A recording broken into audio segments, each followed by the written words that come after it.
All right, actually, I do want to do one more test real quick. So, Carlo, if you Yeah. wouldn't mind saying something. Board wipes. More board wipes. All the board wipes forever. Woo! Please. Hello, Janksters, and welcome to another edition of the MagicJank podcast, the weekly show where members of Team MagicJank get together and talk about Magic the Gathering and the stuff that's going on. And right now, we are in the midst of Bloomburrow previews. So that is going to be the bulk of our show today. We're going to be going through cards, seeing are they good, are they not? Is this going to be a fun build around? Is this going to see play in standard? That's going to be our primary angle that we're looking at these from. So if you're a standard player, especially if you're getting into Arena and you're kind of trying to figure out which of these cards should I really prioritize, we got you. This is the show for you. Although we are trying to predict the future here, so we'll be wrong on some of these, but you get our impressions. So, anyway, should be fun though. So my name's Graham. I go by HamHawks42 on the internet, and I'm joined by two lovely gentlemen. We got Carlos, CF Everett Jr. How's it going, man? I'm doing great. Ready to check out some of these new sweet standard cards. Love it. And then we also have Damien, F16. Damien, how's it going, man? Good. Busy. Was out of town this weekend, but came back just in time because I knew it was an emergency and we had to talk about Bloomburrow. Sure. And as usual, there's a lot to say. We've got a lot of cards to go over today. We kept adding them right up to the last minute before we started recording. We're still adding cards to the list. It's been interesting to see. I don't know if you guys have made, it feels different than normal spoiler seasons because usually they start with some big boom booms. They throw out some mythics and some rare. Here's the Planeswalker. But we've seen the Planeswalker now, but it feels like they've kind of been building up this time. Like they're going from like the commons and uncommons. Like a lot of commons and uncommons have been spoiled up to kind of the rares and mythics. Have you noticed that? I don't know. What do you think of this? Am I hallucinating? No, I think Yes. you're right. I mean, no, there were a couple of like splashy rares and mythics like in the early, the first looks, and then on, spoiler day one, like for their big preview stream, they did definitely hit us with some heat. A couple of the splashy mythics. There were some of them, but I do agree that they're showing some kind of utility commons and uncommons that us kind of enfranchised players can kind of like look at and realize like, oh, wait a minute, this is similar to that other effect, and like, oh, is this good enough? I don't know. It's kind of interesting, and I think part of the reason they do that is also to get the limited crowd excited. Because a lot of people who are playing limited, they want to see what are the commons, what are the things that I'm going to be using day in and day out. The bread and butter. Yeah, because waiting until the last day for the common dump to really get most of their meaningful information, that's a pretty lousy experience. So let's get them in here too. Especially when Carlo, like you mentioned previously, we've got set after set after set coming out. I think on the last podcast we were talking about this. Yeah, so the more time we have to practice with the actual bread and butter cards in the set, the better grasp players are going to have for in limited when RCQ season and sealed events are happening and all that kind of stuff is going on. Yeah, it's good to see. I like it, but we're not touching commons and uncommons today. Well, maybe one or two, but I think maybe most of these are pretty spicy, right? So you want to kick us off, Hem? What do we have? First? We've got a gigantic list because, of course, just by virtue of the timing, the big meat of the spoilers all hit like right as we got done recording last week's episode, and so we've seen a week's worth of spoilers. So let's just jump right on into it. And the first one that I want to talk about is one that's getting a lot of headlines because it is similar to some cards that are pretty busted, and that is Three Tree City, which is a legendary land from this set, where when it enters, you choose a creature type, and you can either tap it for colorless. It enters on tap, by the way. You can tap it for colorless, or pay 2 and tap it, and then you choose a color. You add an amount of mana of that color equal to the number of creatures you control of the chosen type. Right. Where have we seen that before? I know. The templating is shockingly similar to Nykthos. It is what it is. So I don't know, gentlemen, how do we feel about this thing? Devotion versus creature type. Which one is more attainable? I don't know. What do you think, Carlo? Well, I mean, obviously I think Devotion is much more attainable. So I don't foresee this card, at least not in Standard, being as broken as something like Nykthos. Agreed. Unless a lot of people are going to be trying to jam some particular like Kindred decks, which is totally possible. I mean, hey, listen, we've seen some strong mice creature types. We've seen some very strong rat creature types. Whether or not they want to forsake like a better mana base for a card that might net them 1 more mana, assuming you have like 3 or 4 creatures on the board in total. Of the same creature type, that is. I don't know. I don't think this is nearly as broken as Nykthos in Standard. But if you take this to other formats, whether that be like arena-specific formats like Historic or something like this, I'm not sure how much modern play that this would see, to be honest. There are elf decks that have been popping up on Arena recently because Priest of Titania recently came to Arena. Okay. And that is an elf. So, like, maybe this is an extra elf land that you could play in an elf ball deck. Obviously, it would be fantastic in Commander that are focused on different kindred types. But I'm not sure that it's that strong for Standard. Yeah, I don't think so either, for all the reasons you mentioned. And it's got all the drawbacks. Like, it's legendary, so it's awkward when you have multiples. And then, of course, lands are so much, like, you can just play one card that has 4 mana pips on it in a monocolored deck, and suddenly you've got this thing turned on if it was Nykthos. But to do it with this, where it requires creatures are so much easier to destroy, and you have to usually spend so many more cards to go wide enough in order to generate, like, tapping 2 plus this, that's 3. So unless you're generating 4, so 4 or more creatures of the same type on the battlefield, that's much easier for opponents to deal with, right? Like one sweeper and suddenly all your mana is gone. So I agree with you. I don't think it's going to be good enough, but I definitely think it could be cool in Commander and other formats. But yeah, for competitive constructed formats, I don't see it. Yeah. Ham, as you nodding, yeah. I 100% agree on all of this, especially because a lot of the creature types that are in Bloomburrow, which, by the way, Bloomburrow is our only set in this format that has a really strong creature type matters theme. So it's not like there's a good Goblin deck or Elf deck in Standard that could, take advantage of this.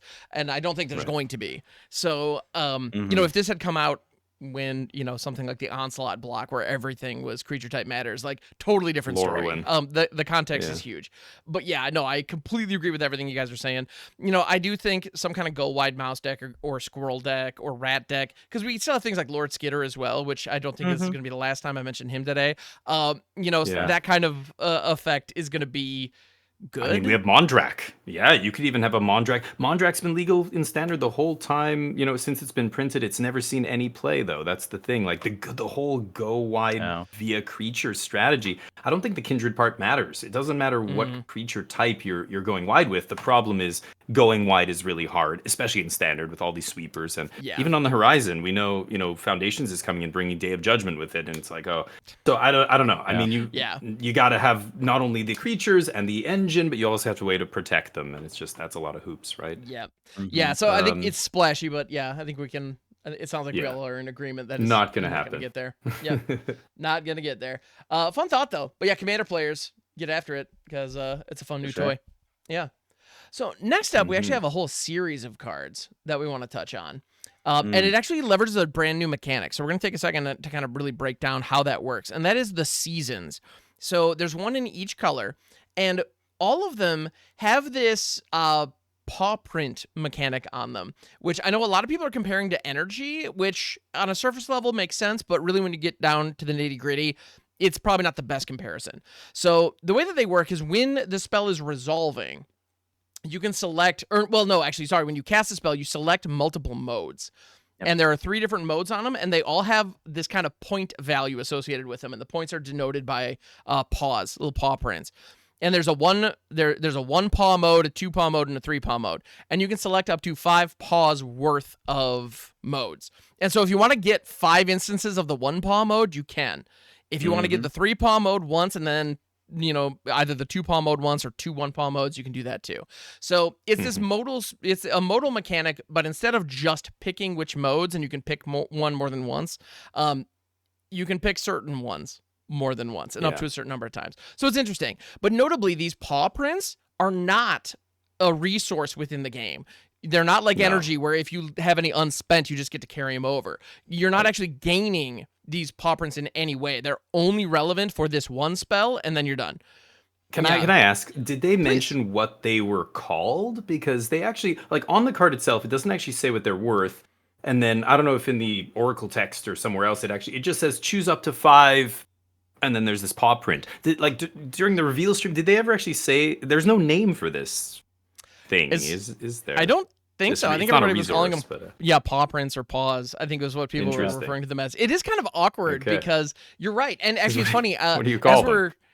For the video feed, I pull up a version of the card, and I'm pulling that image off of Scryfall, so I have the full Scryfall Oracle text up, and they use the paw print image even in the line of text, the Oracle text, just like you see with energy and whatnot. So people kind of assuming that it's similar to energy makes sense. I get where they're coming from there, but it's a point So value is it good? effectively. But is it good? Yeah, right. So, but for it's starters, modal. That's it's good. modal. Yeah, and so the idea is some modes are stronger than others, and the strongest modes you have to spend more of these, this very finite resource on. So you can't get the super powerful modes more than once, but you can get the less powerful modes many times potentially. So the first one that we want to look at is Season of Weaving, which is the blue one. It's a sorcery for 4 blue, and you can choose up to 5. So for 1 paw, draw a card. So the floor on this is 6 mana, draw 5 cards if you pick that mode 5 times. Sure. Okay. Pretty good. Yeah, 2 paws. I mean, that already is not bad. 2 paws, choose an artifact or creature you control, create a token that's a copy of it. That seems cool to me. And so you can select that up to twice and then also draw a card. Not bad. 3 paw mode. Return each non-land, non-token permanent to its owner's hand. Right. So and that's the one you can only get once. Yeah. So what do we think? Yeah, I find it interesting. I like to think of it as like I'm the Dark Lord of the Woodlands, and these are my 5 minions. I send my 5 minions to do jobs. I can send them all to do the same job, or I can send 3 to do that job, 2 to do that job, or 1 and 1 and 2. That's really how you have to think about it. It's so weird. Yeah. But I like that the wording on this card is very specific. There are no mentions of any targets. It's not target player draws a card. It's not target artifact or creature you control. It's not target non-land, non-token permanent. That means you put this on the stack, and then your opponent has to either respond without knowing what you're going to do, or they have to let it resolve. There's no in-between time, right? Now, at least I'm pretty sure with the way this works, once you choose the modes, that's it. It resolves, and it's done. But you don't have to choose targets before it resolves, which is pretty important. Absolutely. Or I guess the last one is each, but yeah. You have to choose the modes as you cast the spell. So okay. So right. So you can say, I'm going to do mode 1 and then mode 2 twice, but you don't have to choose the targets you're going to copy or whatever. Correct. So if you choose the second mode, which is impacting a permanent on the board, you don't have to choose the target. So if there's one, creature that you have that they're worried about you copying, if they were to kill it in response to this, you can then choose something else. So you're still getting some value out of that mode. That's what I'm saying. You can't fizzle it or anything, and you can't which is fizzle nice. It because of the single target being removed. Exactly. So, seems good to me. I think sorcery speed sucks. I mean, a lot of these cards we've seen in the past have that have modes like this, Cryptic Command, obviously, or Sublime Epiphany, whatever else. They are instants, which obviously is much, much better. Like I see this in a control deck or something, but I don't know. 6 mana sorcery speed. I think it's okay. The last part is interesting. If you can sweep or whatever you want to call it, Cyclonic Rift, and I guess it doesn't bounce tokens. That is pretty annoying, though. That is a problem right now in Standard, especially against Boros aggro and decks like that. I mean, yeah. But if you can sweep and then draw, I was going to say that's pretty good. But yeah. Well, what it does is it lets you make a copy of one of your creatures, and then you sweep everything else except that copy. Oh, yeah. So things could do that as well. So just also for those of you listening or watching, when you cast modal spells like this, they resolve in order of the modes. So. If you took, draw some amount of the cards and make a copy, it resolves in that order. You draw first, then make copies. Make copies, then bounce things, so on and so forth. It's true for all the modal spells. So, and that's why they word it like that, right? With non-token permanent. So you could have like an Atali on the board, and you really need to bounce a bunch of stuff because your Atali isn't good enough against the board of infinite creatures that your opponent has. You can make a copy of Atali and bounce your opponent's things, and then you get another Atali trigger. That's pretty magical Christmas land. Totally, and as long as you keep the but you're right, Atali, it sticks around and doesn't get bounced. Yeah, it's but then flip that Atali token. I was just gonna say, can you still flip it? I don't think you can flip it. You can. It doesn't have a backside. March of the Machine changed that. Oh wow, tokens can flip now. Which is why Incubate works. Yep. Yeah. Fun fact. Okay. So yeah, but that was true for many years, but now you can. Yeah.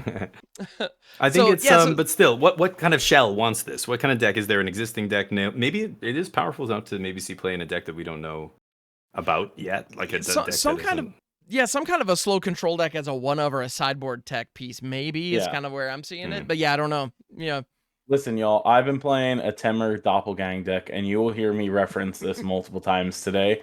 Roxanne makes meteorite tokens. This card doesn't bounce any of those. You That is true. know, Doppelgang creates tokens, obviously, of things. But I'm pretty sure when you resolve Doppelgang, you just win the game.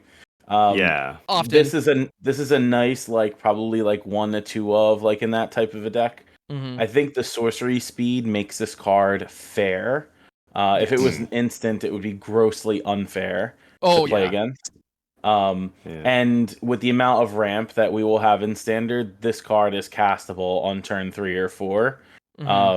So, if we can get to turn 4, like, draw 2 cards, make a copy of, I don't know, something, copy my Roxanne, get another meteorite or something like this. I'm thinking the Simpson synthetic synthesizers, or whatever it's called.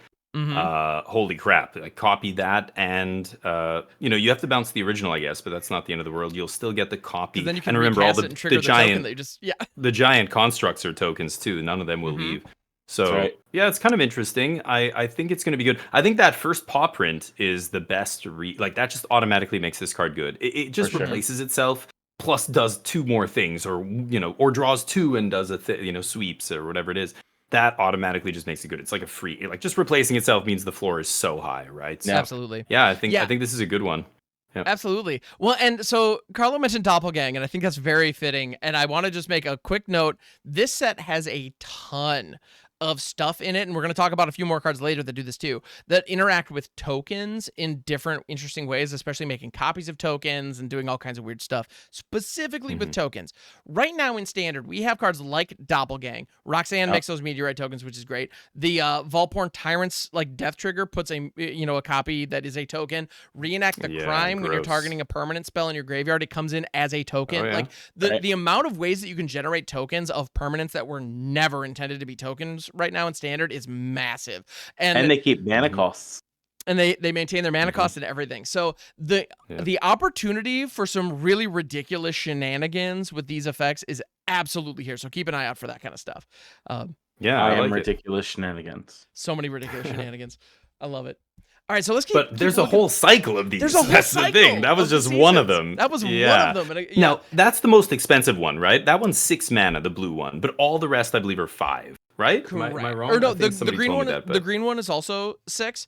6? Oh, okay. So the rest of them are 5 though. Okay. So 3 of them are 5, 2 of them are 6. And let's go ahead and let's take a look at the green one. So Season of Gathering is the green one. It's for 4 green sorcery. Get up to 5 paw prints. 1 paw print. Put a +1/+1 counter on a creature you control. It gains Vigilance and Trample until end of turn. 2 paw prints. Choose artifact or enchantment. Destroy all permanents of the chosen type. And then 3 prints. Draw cards equal to the greatest power among creatures you control. God damn, green card draw. I hate when they do that. It's like Garrick's, whatever it's called. Just Return to the Wild Speaker. Can be very powerful. Yeah, that can be really busted. So it's overrun. Like, you could just give a bunch of creatures +1/+1 counters, Vigilance, and Trample, which prevents you even from dying on the backswing. You just get to crunch for like a ton of damage, and then have your creatures back.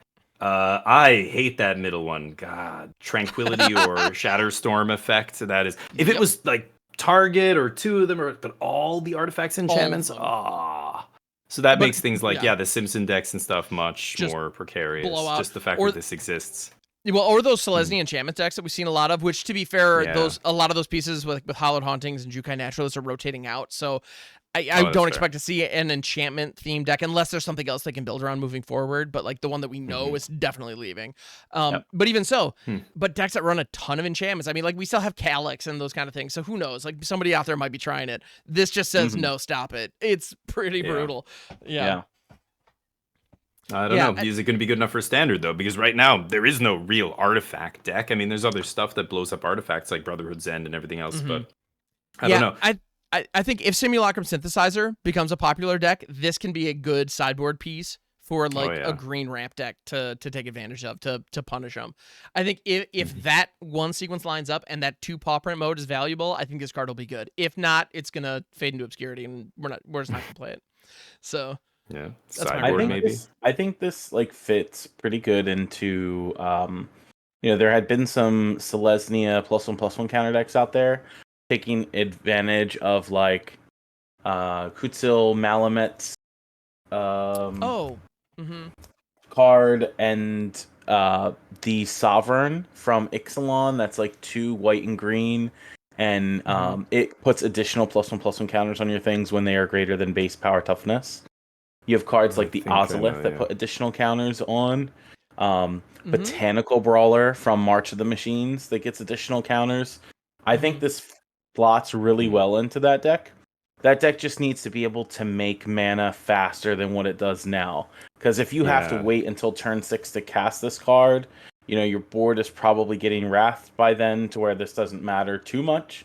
But I could see like a solid 2 of this card in that deck if built correctly. Maybe. My problem, the cost is so high, but that's my only issue with it. In a creature deck like that, that's usually pretty low to the ground.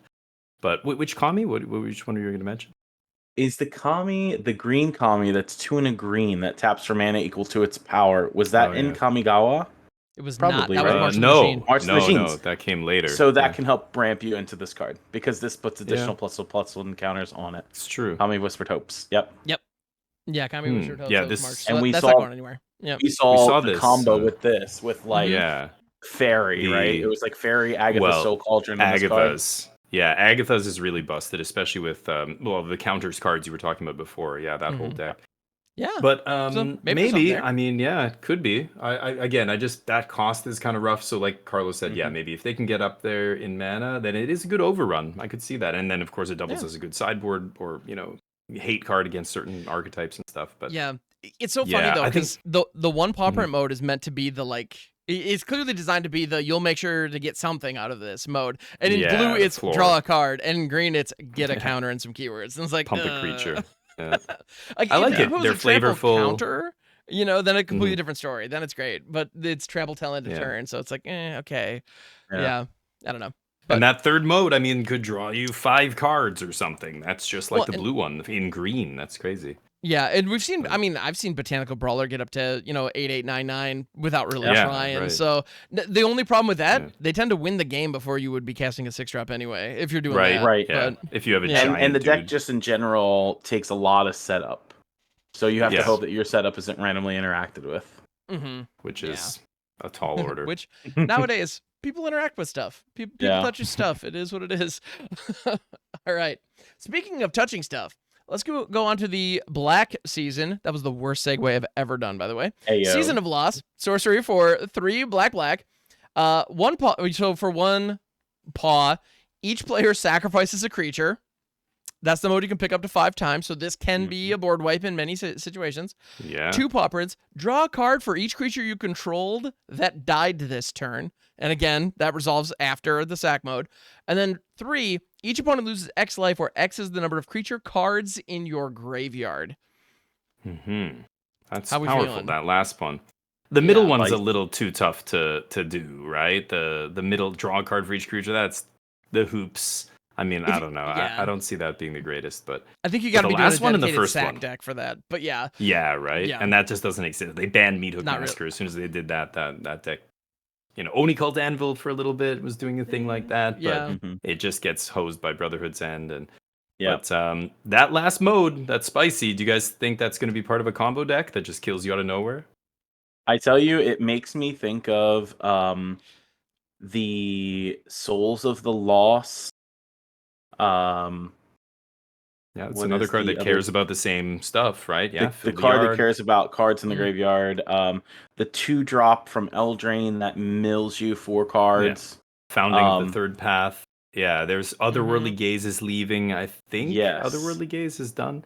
So you don't get that anymore. But it reminds me of just like playing a general self-mill deck. And also the Goy from Dominaria United. Like this slots right into that Soul Tide deck that was kind of like tier 2.5. Now, question is whether or not you just win the game before you could cast this card. But I mean, it seems very fitting. Just to be able to cast, that first mode twice, then the third mode after an attack with a really big creature. Like your opponent's probably dead, and this is finishing that game. Right, and Yeah.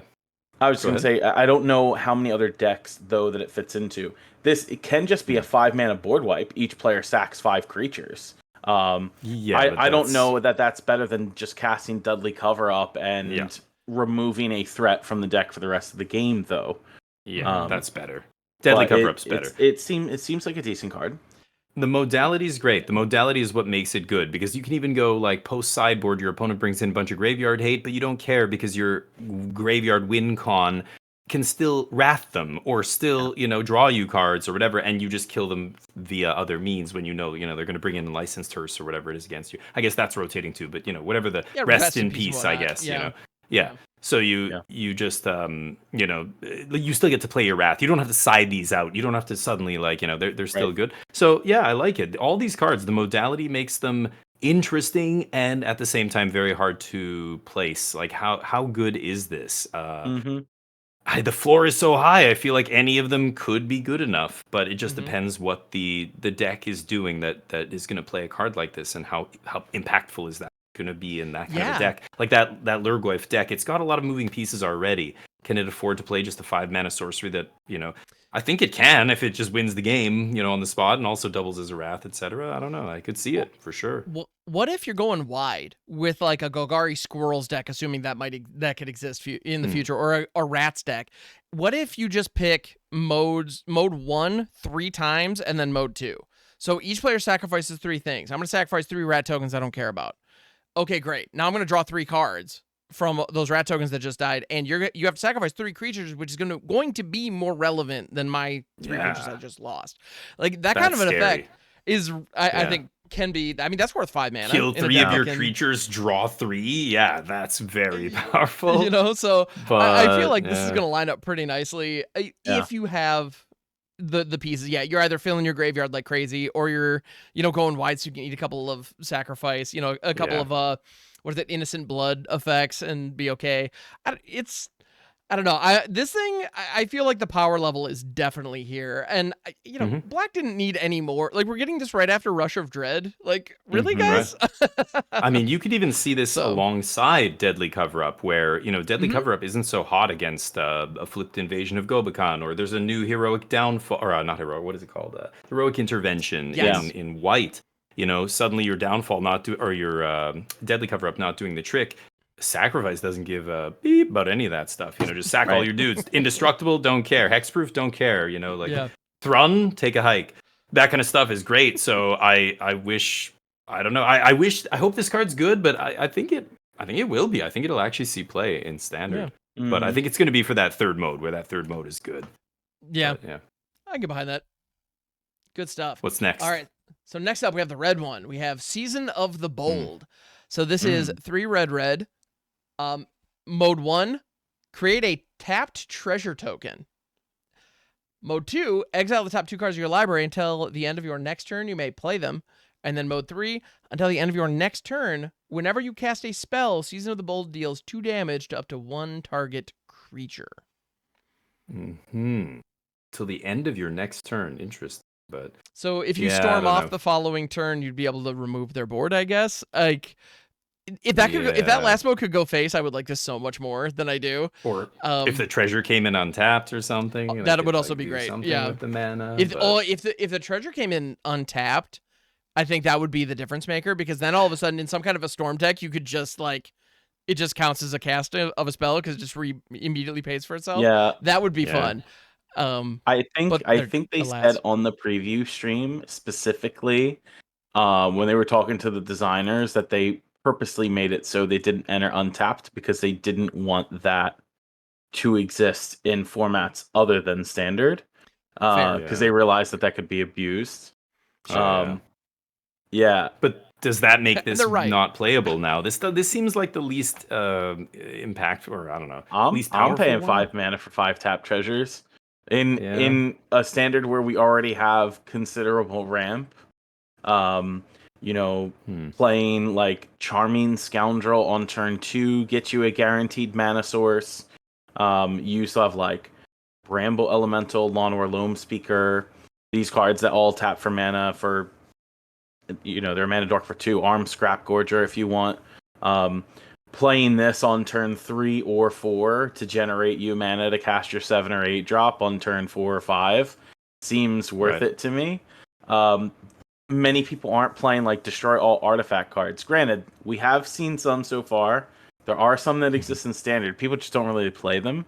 And I don't think that the person who is playing like Brotherhood End in their sideboard for the Simpson deck is bringing that in to combat this card in your deck. Say those two decks are doing something completely different. So I'm not saying playing a 4 of this card, but like a 2 of. It's interesting. Seems fine. Yeah. What's getting me is that third mode. Like, until the end of your next turn, whenever you cast a spell, do 2 damage. So, but it's only creature. Oh, never mind. I thought it was any target at first. Yeah, no. Because I thought, like, this is kind of encouraging you to do some kind of, like, cheap blue-red spells thing where you untap and then just cast a bunch of stuff, flashback stuff, whatever, and just do, like, a ton of damage. But you can't really, like, you can't kill a player with that. So it's like a bad wrath to kill a bunch of creatures. That third mode is so weird. I'm just like, what is that? The other ones all are really good, right? Yeah, I just like that third mode a lot, if I'm completely honest. Like, you can't even hit Planeswalkers. Like, if it could hit Planeswalkers, I don't know, throw me a bone and let me hit my battles with it or something. Like, let me hit a non-player permanent or something. I don't know, just like a non-player target. However you want to phrase that. Like, that would have been so much better. Yeah, like if that could go face, now we're talking. Now I could see a deck where this actually goes. But of course, 100%. Maybe that's too good in older formats, especially where you've got all these, cheap and free spells and stuff. But create a tapped treasure token. So that's really what we're talking about here. It's a 5 mana ramp spell. Just go from 5 to 10 mana. 1 and 2. Well, but like the other mix on this that actually seems pretty good is making 3 treasure tokens and then impulse drawing 2 cards. Yeah. Make sure you hit your land drop, maybe get some more gas in the tank for the next turn now that you have a little extra mana to boost it. Like, I don't hate that. That seems decent. And if it's really late in the game and you've got a ton of mana to work with, being able to impulse draw 4 if you just top deck this and you're hellbent, then all of a sudden you've refilled your hand and got 1 treasure for fun. I don't know. I feel like if cards were hard to draw these days, I would like this a lot more, but the opportunity of being like completely stuck on late in the game, that doesn't happen like it used to as often. And 5 mana ramp, 5 mana. I want to be ramping on turn 2 or turn 3 or at turn 4, like Invasion of Zendikar, turn 5 Atraxa. Sure, you're gonna take turn 5 off to make more mana. That like. It's a little slow. I don't know why. Turn 5 seems too late, but when you're looking at a doppelganger in your hand and you want that X to be 3, I get it. I mean, depends how big you're going. But I get that. I do. Also, just to reference, Roxanne says all of your artifact tokens that tap for mana tap for double, including treasure tokens. Okay, that's pretty nuts. Okay, all right. Okay. So the teamer like crazy ramp Timmy deck there might be aside from like my love for the ramp I don't hate this, of course. Listen, all of my opinions are based, but Season of the Bold is another card I'd love to try out in like the Pia Rocco deck. Exiling a bunch of cards is good in that deck. Exiling the cards, making the treasure tokens really synergizes with Pia well, and of course overly synergizes with Rocco, allowing you to have access to more spells to play. It's true. Off Exile. So that card has seen surprisingly little play in Standard. I don't know why Pia is very powerful. It sees play in Pioneer, or did for a brief time.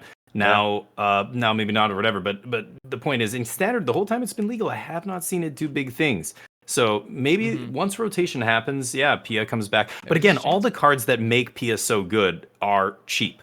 All those other Exile 2 cards played are 2 mana. So, like, again, 5 mana is getting me here. Like, the mana cost, I don't know. Going a little wider, I mean, trying to play, like, you could play Quintorius can let you play cards from Exile. Carnosaur lets you play cards from Exile that triggers both of those cards. So, like, maybe a go or wide version of those decks. Yeah, and I mean, if I drop a Carnosaur or a Chameel and Discover into this, let's go. That feels great. Okay, so that's fair. There's an opportunity here potentially. The more we talk about it, the more I like it. When I first read it, I was like, I don't know. But the more we talk about it, the more I'm seeing some value here. I don't know. You. I was gonna say, I feel like, I don't know, it's the deeper I go, the more magical Christmas Land it is. Like, the more like I can really imagine a scenario where it's great. But it's Loot's opinions are also based because Loot appreciates Temur at Christmas time. Of course he does. Yeah. Appreciates value. Yeah, absolutely. Loot absolutely loves value.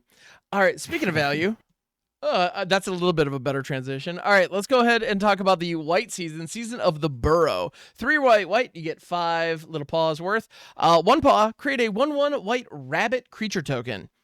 2 paws, exile target non-land permanent. Its controller draws a card.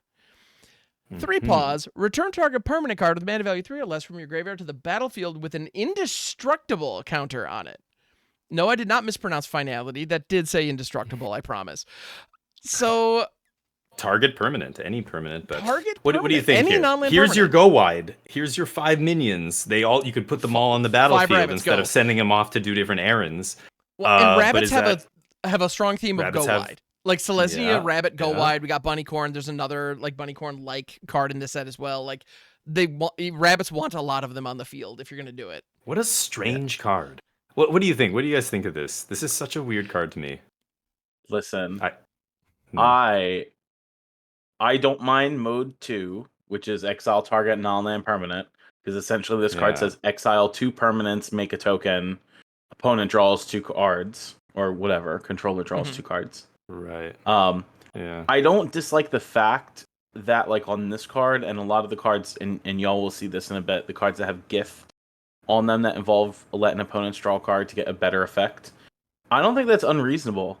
I've been playing with Urtai in Standard for quite some time, and that card blows up a permanent or counters a spell and lets your opponent draw a card. Right. Exiling a non-land permanent seems fantastic with that effect. If your opponent's got 2 planeswalkers on the board, you exile 2 planeswalkers, get a token after. Obviously, I'm not going to use this to like exile a monastery Swift Spear. I'm probably dead by the time I cast this card, right? So it's. I think this is a really decent card against the mid-range decks. Again, do I think any of these season cards that we're playing 4 of them in a deck? Probably not. No, but they're too expensive. Some number of these cards, yes.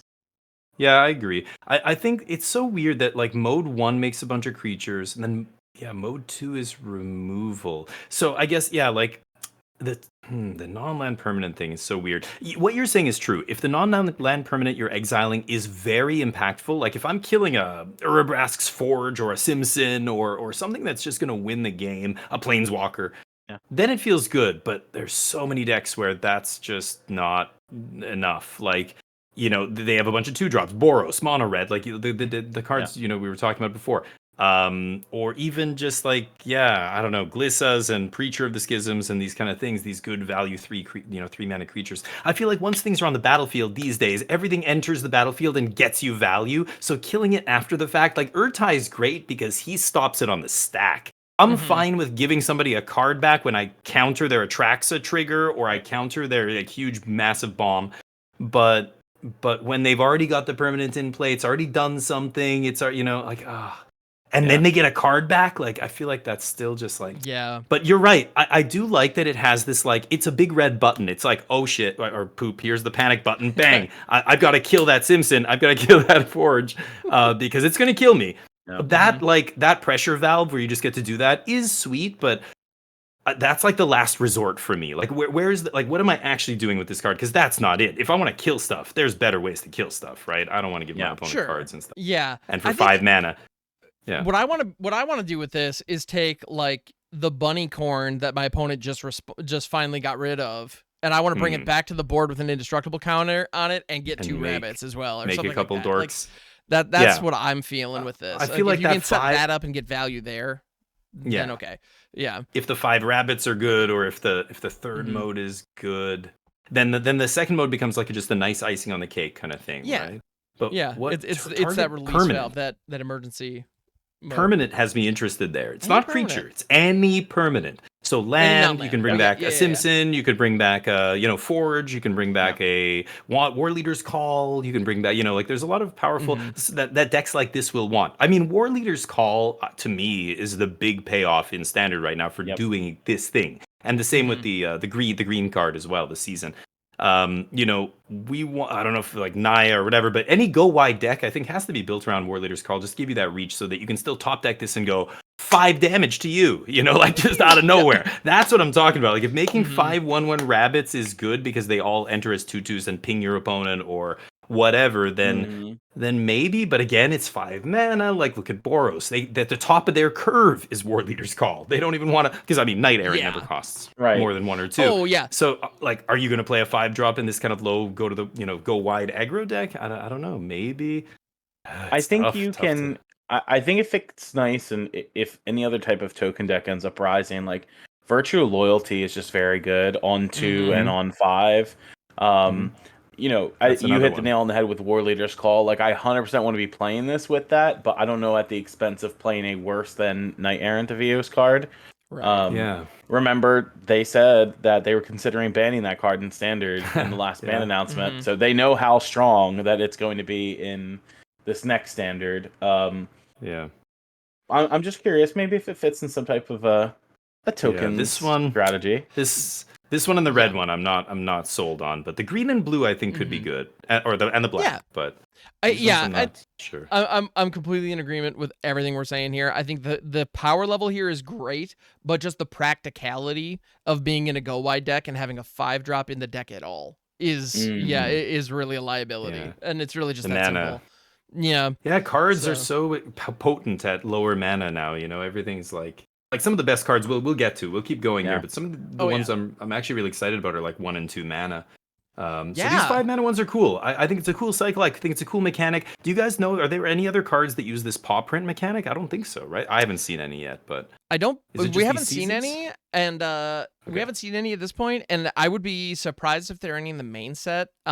Maybe there are some in the Commander product, but I don't believe we've seen any others at this point. Yeah. So what's next? Speaking of kind of competitive 1 and 2 drops, the next one that I want to talk about is in fact a 1-drop that I think is frankly excellent. And based on some pre-recording banter, I have a feeling I'm not alone in that. And that is the Iridescent Vine Lasher, which is a lizard assassin for a single black. You get a 1/2. And this has the Offspring mechanic, but it also has Landfall. So more on Offspring in a second. The Landfall ability says whenever a land you control enters, this creature deals 1 damage to target opponent. And the thing that makes that especially interesting is the Offspring mechanic here. With a card that has Offspring, they have some kind of cost associated with it. In this case, it's Offspring 2. What that means is when you cast the spell, you can pay an additional 2, kick it, if you will, and you get a token copy of this in addition to the actual card. And so for 1 mana, you get 1 of these. For 3 mana, you get 2 of them. Of note, the token, the Offspring tokens are always 1/1s, no matter what. And in some cases, some of these Offspring creatures are much larger, and so that stat difference is very relevant. In the case of this, you're going, so weird. One of them's a 1/2, one of them's a 1/1, whatever. That's so annoying. That's gonna trip people up, I think, especially in real life when you're like, for sure. But anyway, they are making. Yeah, fortunately, they are making Offspring tokens for all of these. So artists had a lot of fun making their own? Making little baby versions of these Offspring creatures, some of which are like weapons grade cuteness. So be ready for that, everybody. Nice. But so Iridescent Vine Lasher, Landfall. As land enters, you get to ping target opponent for 1. Yeah. Lots on I a could say 1-drop. about This is card. nuts, right? Yes. I mean, remember, there are cards like, of course, we were talking last week about which decks would rotate in Standard, and one of the big ones we said was Temur Fireballs is done. And I was mentioning that, but that core is still very powerful. We've still got that Analyst is so good. He's so self-contained, and with Nissa to find him. Yep. And this card is insane with Analyst. Can you imagine something like Pitiless Carnage in Standard? We still have that card. Sack all your lands, Analyst, bring all your lands back. You're dead. You just take 20 or more. That's it right there. Doppelgang. You were talking about Doppelgang earlier. Just Doppelgang a bunch of lands with 2 of these in play. You're dead. That's it. You're done. Like this guy just can comes copy my lands with Doppelgang? No way. Oh, dude, and my favorite thing to do. And they can be deserts that ping themselves on top of Or this. sure. Yeah, there you go. Yeah, this guy's Magical very Land powerful. For a second. Yeah. And remember, like that mana cost, and we've talked about it so many times. The reason we were just saying these seasons are like hit and miss, depending on if the deck they're played in wants to play 6 mana spells, 5 mana spells. This thing's 1 mana. It doesn't matter what archetype you're playing. you're good. It's not going to be hard to cast. Like, there's no downside. They can cast cut down. Sure, cut down's still legal. Yeah. Irrelevant. I trade evenly on mana. Like, if I pay 3 and I get 2 dudes, and then they have to spend 2 cards. Like, wow, the offspring mechanic's very powerful. And just getting another piece of cardboard like that, and then it's a 2-for-1 that also just accelerates your victory by comboing it with any of these other cards. Like 2 of these in play, and I think even just 1 analyst in the mid to late game is probably lethal if you're building your deck right. But Carlo, is there anything else to say about this card? It's crazy, right? The card I want to play, or the deck I want to play this in, is the Golgari deck that plays Free Strider Lookout. That cares about committing crimes and putting lands in play, and also playing some deserts. Whether you just want to play this as green, black, or otherwise, because you get the deserts that commit the crime, and also this commits a crime because it says target opponent. So you can play this with the Tiny Bones joins up. You can play the 2 mana Vadmir from Thunder Junction. This Free Strider Lookout. Black? They made it black. It's so weird. I thought it would be green or red or something. Black is the perfect color for this. I don't know. I feel like there's so many ways. I was thinking Jund. I wanted to make like a Jund land, like what I was saying, Pitiless Carnage Analyst, or maybe Sultai or something. I don't know. Yeah, like this card's very powerful. This will see play in standard Blossoming for sure. Tortoise. Like Blossoming Tortoise reanimate you lands. Invasion of Zendikar, and there's a bunch of like 4 mana things that put lands into play, and like, oh my god, so many ways to abuse this card, right? So I like this in like a more lower to the ground Golgari deck, where you don't necessarily have to play Shielder to the main. You can play it in the sideboard because it's insane. Right. But you can stop at just 4 CMC and focus on playing good removal, playing cards like Glissa, which also commits crimes, getting some other legendaries in there. I'm going bigger. 4 CMC? Nah. I'm World Souls Raging and doubling the damage on my World Souls Rage because now I get to do X plus all the lands that come into play. Like, that's crazy. Listen, I'm down for that. I'm going to go big ramp. I don't want Teamer Fireballs to die. It's just going to morph into Jund, I think. That's what I'm going to try first. I'm okay with it. But so many ways to break this card. Is it going to be good outside of Standard? Do you think this card has legs in, like, Modern? Like, you've got fetch lands and you got Modern's probably too much, energy but in Modern now. Pioneer, Commander's gonna Commander. I don't know how many black lands decks there are, but all of them want this. Like, because even super late in the game, if you're doing landfall stuff, this effect is fantastic, and the fact that it's fetchable. Scales, yeah, and you could fetch it with Imperial Recruiter and all this kind of, like, there's so many ways to like go get it. In Standard you can get it with a Knight Errant. You can get it with there's even ways to do it in Standard.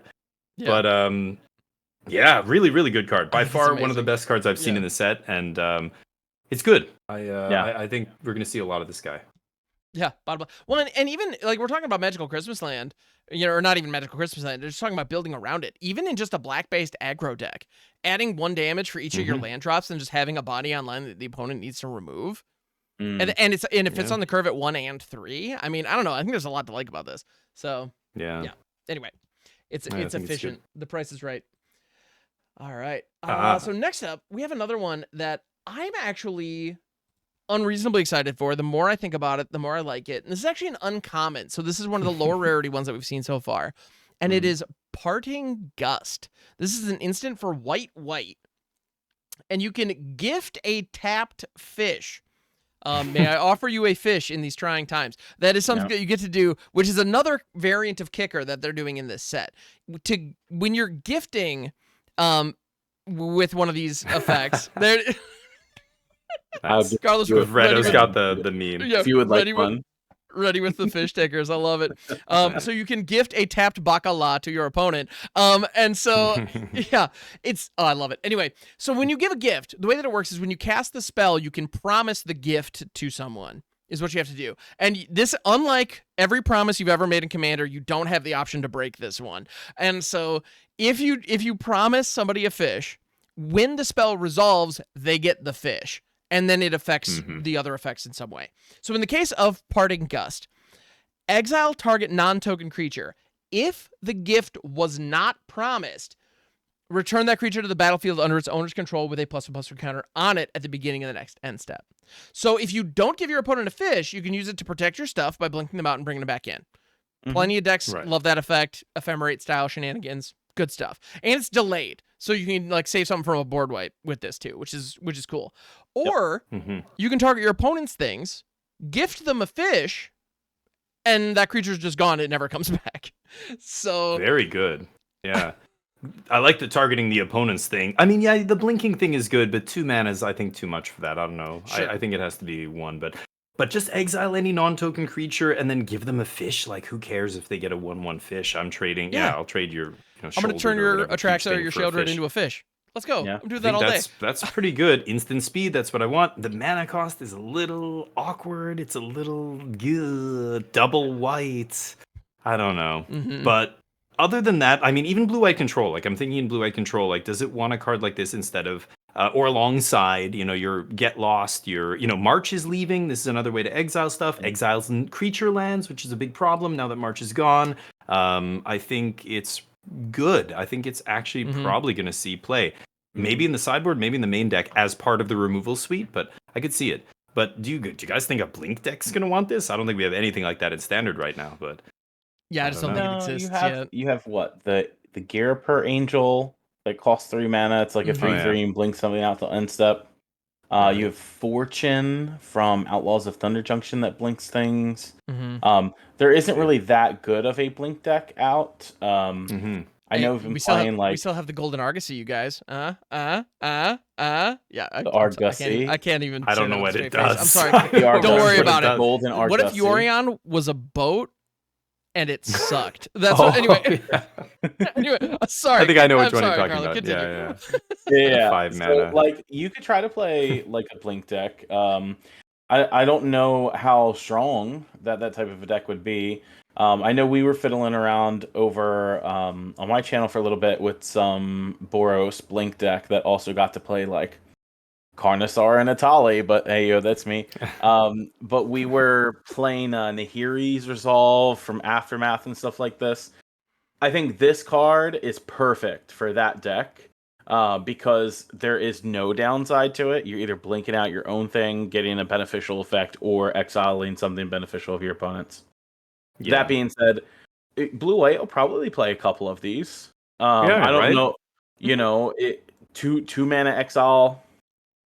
Yeah, give a fish. Who cares about the fish? I mean, the exile's huge. It hits any creature. I mean, non-token, how relevant is that? I think, maybe it comes up. We'll see. But especially with all this stuff coming out in this set is kind of encouraging tokens. So we'll see. But that's the only thing I think would set it back. But it exiles things like Aklazach, which I'm very excited for because that card is tough to deal with. Sure. There's a bunch of cards. If you don't have counter magic to that card. And so this helps alleviate that problem.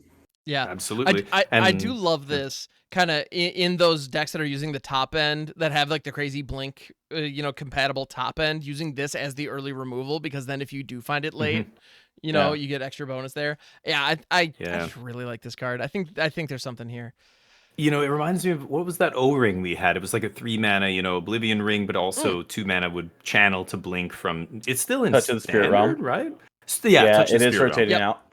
But this is better. Like, this is instant speed removal, not just like touch was okay, but this card never really saw any play. There was no blink deck. There was no, Yeah, it's fine, but it sometimes sees play. But this is just a straight upgrade. I think, like just being 1 mana less. Double white though is a little clunky. I hate this. We're gonna see a counter spell later that's kind of like this. Double color that early is really annoying. You don't think it's going to be that big a deal until you start playing with cards like this, and then you just need to kill something on turn 3 and you can't on turn 3 and you need that or turn 2 or whatever. It's like so like in a 2-color deck or obviously a monocolor deck, sure, but it gets a little trickier to play if control is like looking like Esper or Jeskai or whatever. Then this gets pretty problematic. But in a 2-color deck, like blue-white control right now is quite good, and I think this is solid. I think it's a good replacement for March or something. That deck specifically cares really about, again, creature lands can be a big problem. They don't, die to sweepers and all the other stuff that blue-white uses to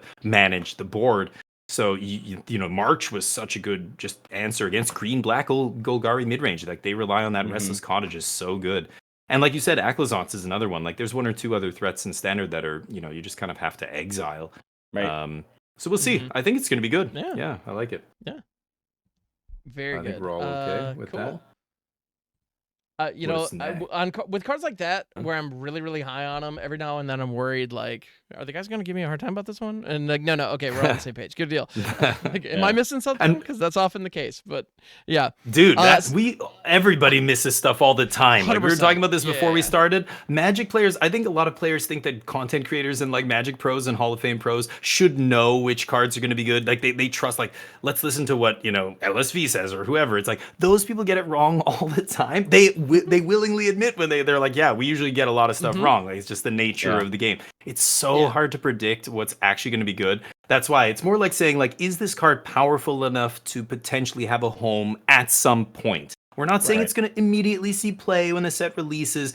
It might be months go by. It might be even after it's rotated. Sometimes a card comes back. Look at Modern with Soul Spike or whatever. Oh my anyway. Goodness, I digress. The point is, it's very hard. So yes, it's nice to just say, like, these cards are powerful enough. Like they're cheap enough. They're impactful enough that they're it's just a matter of time. Like at some point, a home will arrive for this card, I think, right? So what about the next one? So the next one I think is going to be really dependent on what the meta looks like, and it's Valley Rotcaller. So this is a 1/3 menace squirrel warlock for 1 and a black.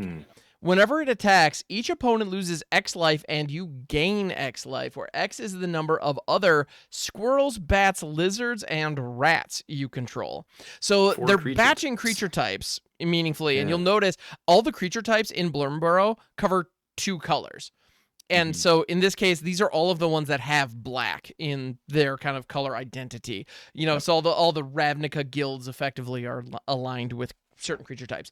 And so squirrels, bats, lizards, rats are all, the creature types that touch black. And so here we have a squirrel that cares about all these other creature types. So is it good enough? Is it good enough? Because right now, it's not an ETB. It's not an ETB. It's only on attacks. It's not like a Titan where you get it on ETB and attack. Yeah, exactly. So it's theoretically repeatable. Theoretically. And it can trigger as early as turn 3, and it has menace. It has menace, so it kind of gets through. Maybe. And it might not die the very first combat you throw it into the mix, which is good. It's cheap. It's 2 mana. It's very cheap. But you don't ever want to play this early. Doesn't do anything. I mean, it's a 2/3 effectively, right? When it's by itself, it's attacking, draining for 1, whatever. But I mean, it dies to cut down, and late in the game, when you have a bunch of stuff in play and you play this and you pass, like, are you ever gonna untap with this with like 4 or 5 other woodland critters in play and attack with it? Like that seems a little bit like you're dreaming, right? Like it dies to cut, it dies to everything. I don't know. Yeah, if it was ETB, oh great, that would be awesome. That would be really sweet. That would cost more than 2 mana, though, I'm sure. But I get what you're saying. Can you give it haste? Then maybe we're talking here. But maybe we have boots. Yeah, Lava Spur boots. I don't know. That could be a thing. But what I see with this is we have that lizard 1-drop that we were talking about, that Offspring Landfall Lizard, the Vine Lasher or whatever that one's called. Then we have this on 2. Then we could have Skitter on 3. So that looks like good. There is a black aggro kind of or aggressive-ish curve that could take advantage of this and put a decent chunk of woodland critters online. With kind of the theory and thought that, like, well, how many cut downs do they have? Let's make them have it. They still have to have it. Yeah, that's true. So I don't know. Like, the upside on this seems really, really good. If it can stick around and if it can swing, the potential. If this was just life loss, I would probably write it off. The fact that it's a drain, the fact that you gain life off it, seems reasonable to me. I don't know. Yeah, am I based on you I can think do this it. could be decent. What do we think? I kind of want to see the other squirrel cards before like I pass full judgment on it, because I feel like we haven't seen enough of some of the cards that this wants to synergize with, outside of, like you mentioned, Lord Skitter and stuff like this. Obviously a lot of the good rats are in Demir in the set in blue black, and they have a really good card that we're going to talk about soon, that's printed in this set. I would hope that there's some type of like Squirrel Lord in this set, 1 for nostalgia purposes, but 2 to make cards like this better. I think the 1/3 stat line is not good enough for you to try to jam in standard. There are many other very desired 2-drops to want to play in black over this card, and one of them being Deep Cavern Bat, which is going to be in standard for a long time. And from cards we've seen so far, bats have a lot of support in this set. So I hope this card isn't like overshadowed, but I hope we're still waiting for some squirrel support to be seen in the set. Overshadowed by an uncommon. Feels bad, man. But Valley Rodcaller, I think it's just the fact that it doesn't ETB. I just don't think it's good enough. You these days, just having to untap with a creature before you get value, like that's just too hard. Like it's just not in competitive standard. In other arenas, sure, like in casual or whatever.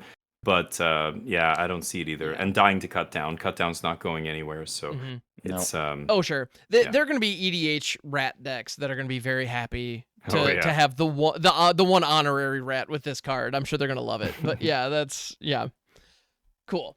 Yeah, no, I'm inclined to agree. It's so funny because saying that like, it has to untap, therefore it's not great.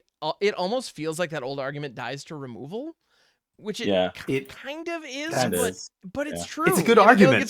But it's just real. I mean, I'm sorry. I just like it feels bad when my piece that I'm relying on to win the game or gain me some life or whatever just dies against mono red, against decks where you really want to gain life. They have a million ways to kill that thing as well, and it's just like no. So we're thumbs down on that guy. Yeah, unfortunately, it doesn't quite. Yeah. All right. The next one we have is a spicy. This is the only one in the set. The one planeswalker. 1%. The only planeswalker who has a tail this time, and that's notable because it is Ral. So Ral with a tail, which was actually a fun little moment in the story with him trying to get the feel for it. Anyway, so Ral, Crackling Wit, is a legendary planeswalker. 2 blue-red. Whenever you cast a non-creature spell, put a loyalty counter on Ral, Crackling Wit. So that's the passive. This is what prowess on a planeswalker looks like, everybody. Yep. +1, create a 1/1 blue and red otter with prowess. So that's a token otters that you're making. -3, draw 3 cards, then discard 2 cards. -10, starting loyalty 4, by the way. -10, draw 3 cards. You get an emblem with instants and sorcery spells you cast have Storm. All right. So that's what we're trying to do. -10 and bam, Storm in standard. It's back. Storm in standard. We're back, baby. No. I mean, well, okay, hold on. You want to? Okay, why is it going to be good? What kind of shell? We all know what shell this is going to go in, right? Like it's got to be a blue-red spells. It's got to be blue-red spells. 100%. Yep. Yeah. Right. Maybe Jeskai, but anyway, a low to the ground spells deck. With a lot of spells. I mean, the +1 is good. All your tokens with prowess. Now, where have we seen that before? Jaya. Has Jaya seen any play? Not really. And that's just 4 mana, same kind of deal, and make 1/1s with prowess, and it's just not like 1/1s are still too small, right? I don't know. Monastery Mentor hasn't even seen a ton of play in standard, and that's been legal for a while, but this is a planeswalker harder to kill, right? And then the loyalty kind of keeps going up naturally. The -10 seems very unattainable, but then you remember that static ability. This thing can get up there pretty quick. That -10 is very capable of winning the game, I think, but it's Honestly, I kind of wish I just really wish the plus and the smaller minus, like the ultimate, if you can get Storm and just sleight of hand, we're losing Consider, unfortunately, and Ancestral Anger, both of which would have been great in this deck. And I don't know, but if you can cast a couple of cantrips and then end it with a shock to the face that storms off for for 8 or 9, that'd be great, right? Obviously, that's the dream. And so I don't know. I like the idea of this, and I'm definitely going to try to pull it off. I'll be shocked if it's competitive. The one detail about this card, though, that I really appreciate is that it's all non-creature spells that are buffing the loyalty, and I love that instants can gain loyalty. So as your opponent is trying to determine whether or not to attack this, they really need to ask, will that loyalty be higher before the damage goes through? You can't just send, you uptick this. You can't just send a 5/5 at it and think it's going to be fine. There are going to be people who make bad attacks into this Planeswalker a lot. It's going to happen to everybody. Like, you're going to go, what? Oh, they had, or if they had, any mana, as long as they have mana up, and a Ral in play, it's going to be very tricky to determine how much damage do I really have to do to this thing to kill it. Yeah, you're absolutely right. I think that's going to be an interesting gameplay moment, which is why I'm bummed that -3 isn't more impactful. If that -3 was better and you could kind of ride that to victory, I think this would be significantly better. As a stand, I mean, drawing 3 cards and discarding 2, it's not bad. But remember, you can probably do that almost every turn with him if you play enough spells. Like that, drawing 3 is pretty deep. Like, that's not bad. So like, I don't know if there's stuff we can play from the yard, but like, you've got to do something like, it's got to be 1 mana spells though. Yeah, like if you have enough 1 mana spells to really get enough loyalty to kind of do this every turn or often, then I could see it. But man, I don't know. Is that still? I like the design on this guy, and I want him to be good. Yeah, I really want this card to be good. I don't know that it is or not, but man, do I want it? So I'm gonna try. Yeah, 4 loyalty goes. Thankfully, it only costs 4. Yeah. So like, it's not. I think the card's unplayable if it costs 5.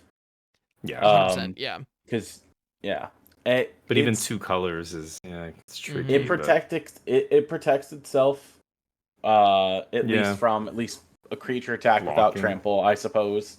We have cards like Slick Sequence in Standard that also draw you cards when you cast it as the second spell, or something like this. Again, that's blue and red. We have Shock, even though Play with Fire rotates. We have Lightning Strike. You're also talking about cards that you would presumably want in a Slick Shot Show-Off deck. And I think the Slick Shot Show-Off deck is probably better than trying to cast this on 4, right? Yeah, like I was going to say, Monastery Swift Spear and Slick Shot and all that stuff, they don't want to be in a deck with a 4-mana Planeswalker. Like, no way. Right. Yeah. So I don't know how good the card would be. Blue-red control. To show me more cards from the set to make this worth it. I think it's got to be something like a blue-red control shell, where you're playing a lot of removal, a lot, Brotherhood's End, and you've got maybe Burn Down the House, even though those things do hit Planeswalkers. Maybe you. Oh wait, is Burn Down the House leaving? Burn Down will be rotating. Yeah. That was in Midnight. Okay, so you have Burn Down, or you have a Brotherhood's End, but I don't know, maybe a blue-red control shell, and then you've got this guy to finish. But that's like we don't have anything that looks remotely like that in Standard.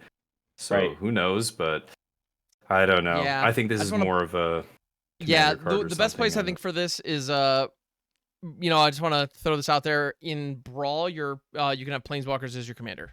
You kids have fun. Right. I forgot think about that. I think a Brawl deck with this guy could actually be a lot of fun. Sure, yeah. There you go. But yeah. The other detail about this card, though, that I really want to point out, I saw somebody on Twitter mention this, and it made me smile. There are many animals in Bloomburrow that are wearing clothes from head to toe, that are wearing pants. That is very common. Notably, this Ral is not. He's full Daffy Duck in it, and I kind of love that. Okay, wait, can I... They don't tell us, and because he's a Planeswalker, they don't tell us what he is. Now, somebody said he's a badger, and a bunch of you are like, yeah, he's a badger. And then somebody said, no, he's a weasel. Look, he's a weasel. And now I'm looking at it and I'm like, is he a badger or a weasel? He's an otter.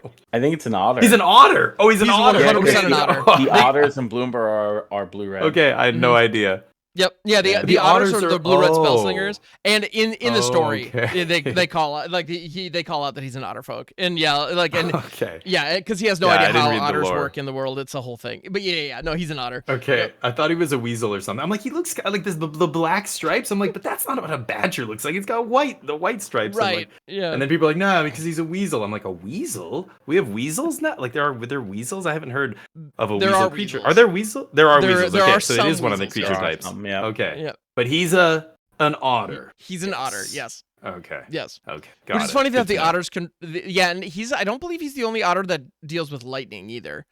Nope. Yeah, I think, which is kind of interesting because they live in water, but they can control it. Yeah. And it apparently. Hey, if you can handle it, that sounds crazy powerful. Anyway. Yeah. Speaking of things that are difficult to handle, someday I'll get these transitions better. I'm sorry, everybody. All right. Next up, we have one of the Calamity Beasts. We have an Elemental Cat. Also, I love the fact that there are a handful of cats in this set, but they are not one of the core creature types. Like, so sad. They're the bad guys, right? They're all the big, powerful bad guys. Yeah. And the one that we're looking at here is Ygra, Eater of All. So this is a Golgari Elemental Cat. It is a 6/6 for 3 black-green with ward Sacrifice of Food. It may sound specific, but just stay with us. Other creatures are food artifacts in addition to their other types and have 2-tap sacrifice, gain 3 life. So they literally become food. You can just eat your creatures now. And everybody can. I love it. And then whenever a food is put into a graveyard from the battlefield, you put 2 +1/+1 counters on Ygra, Eater of All. Love this card. Love this flavor. It's so sweet. If you want to target it, you have to offer one of your creatures as food. And then while it's eating, you can kill it. That's essentially what's happening there, right? Pretty much, yeah. Did you know that in like Pioneer, your Cauldron Familiar becomes a food? Oh yeah. And then you can sack your food Cauldron Familiar you have to bring back a Cauldron Familiar, and it's an infinite combo. Yeah, you need 2 Cauldron Familiars to do it, and as you're going, Ygra just gets huge. Yeah. And this is 5 mana. So if you're playing against a creatureless deck, like imagine this is a sideboard card against blue-white control that has no creatures. This essentially is hexproof. That's very powerful. Not only that, but against, obviously other creature decks, like there's not a lot of creature decks that are going super wide. That's where this is really going to suck, because they're just going to sack a token and then kill this. But, they have only a couple impactful. They have a Glissa and a Shouldered in play. It's like, all right, well... Well, actually, Gliss is probably just plowing right through this thing anyway. Gliss is not never mind about this, but yeah. 5 mana, 6/6 large. It gets bigger, but it doesn't have trample. That's a knock against it. It's legendary. There's so many. All the cards I see in the set, aside from that 1-drop iridescent Vine Claw or whatever, a lot of them are legendary, and that's such a huge knock. This, this is not Nadu we're talking. It's not the One Ring where legendary is a boon. This is. A little awkward. I don't know. What do you guys think? No trample is kind of if it had trample, I could see it. Getting bigger is great, and having the ward is randomly powerful, but no trample. What do you think, Carlo? What do you say? I think this card is very mid, and it's fine that I can be wrong later about it. Like this card needed something like trample on it for me to be playable. The fact that it can just get chump blocked by a 1/1 token infinitely doesn't make me want to play it. That's not me saying it's a bad card. Like I said, it's just it's mid.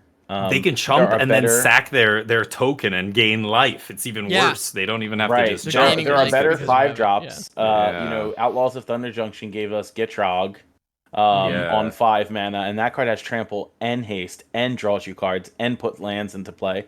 So if I had to pick a 5-drop Golgari card to play, I would be playing Gitrog. Or Monster. On the other axis, if you want something resilient to play, something that's hard to kill, this is like, I don't know, like any creature deck's going to probably be able to kill it easily.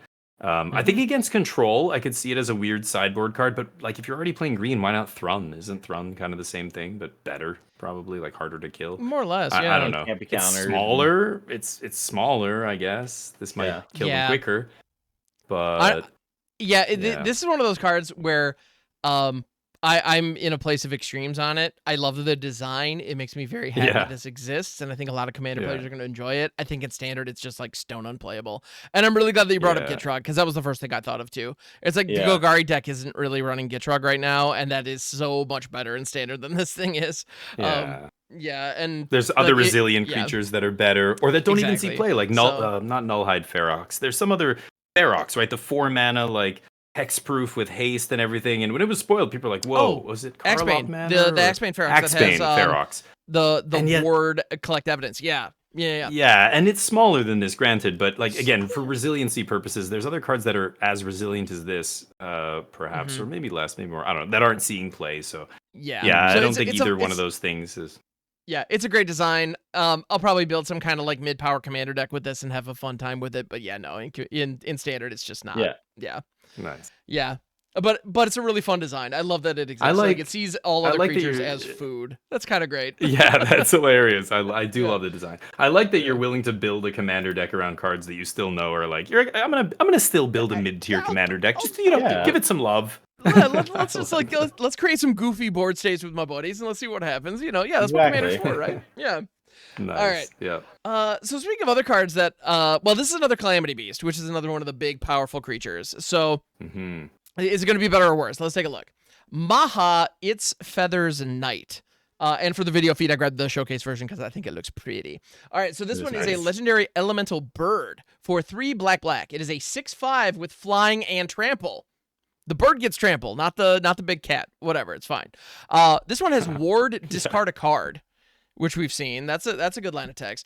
And then creatures your opponents control have base toughness 1. That's powerful. That is a powerful effect. It's demon-sized. Flying and trample 6 power, like in the air, trample, fly, flample in the air. That's demon body for 5 mana. We already have 5 mana demons that are 6/6 flying trample in standard. The one that loses you the game if, the oil goes away or whatever. But this is actually hard to kill too. Ward, discard a card on a giant demon? Damn, that is already very good.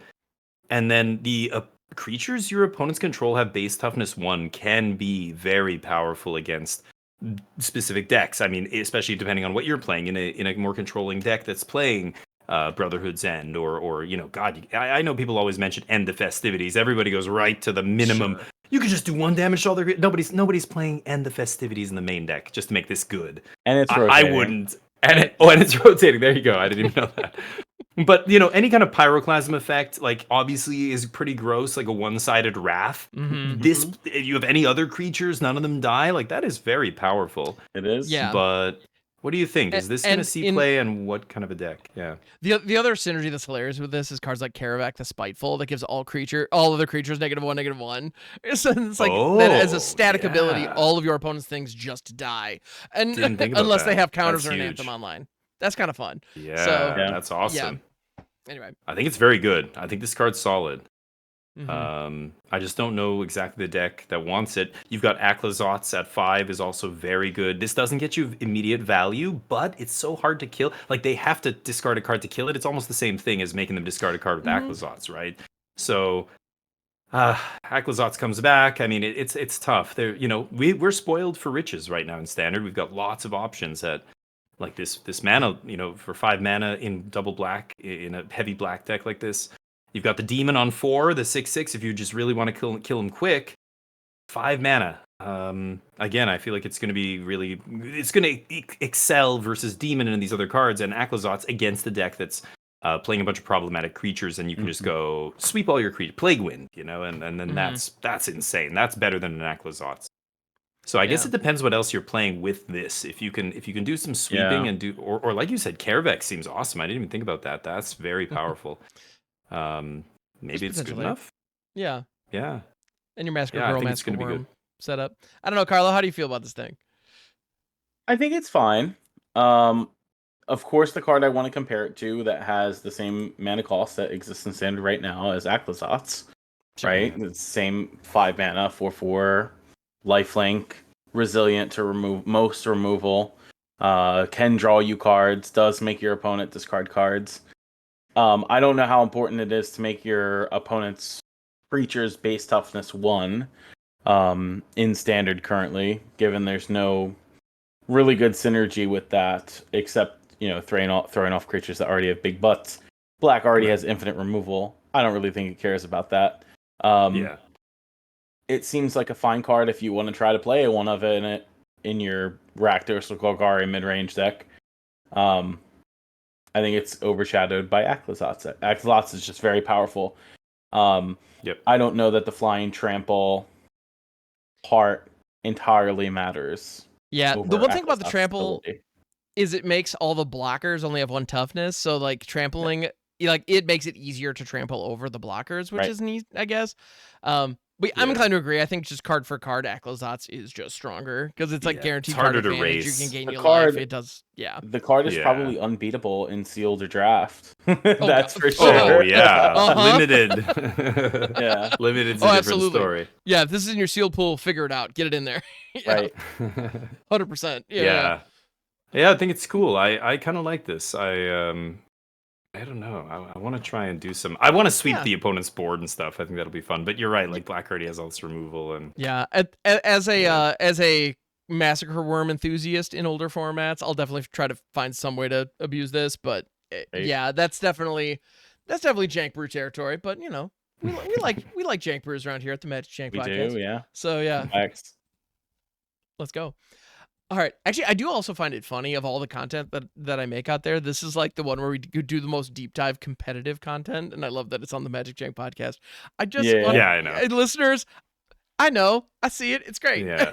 That's not why they're here. They don't want to hear this. Jank is competitive. Don't let anybody tell you otherwise. Jank can absolutely be competitive. I love competitive Jank. Yeah. Well, because when Jank brewers really dial it in and figure out competitive builds, that's when you find stuff like those Retadribic piles. The Teamer Fireball deck started as a weird thought experiment that somebody made happen. It can happen. CFT sock. All the CFT sock decks. Oh yeah. All right. So next up, I want to talk about a card that a lot of people think is not even remotely janky and think it's just good. And I want to break down, do we think it's good? And that is Fell, which is actually featuring Maha, the owl that we just saw. So in the art. So Fell is a sorcery for 1 and a black with the simplest line of text. Destroy target creature. Period. We're out. 2 mana. Any creature. Get it gone. But at sorcery speed. So what do you guys think? Straightforward. Yeah. Mm-hmm.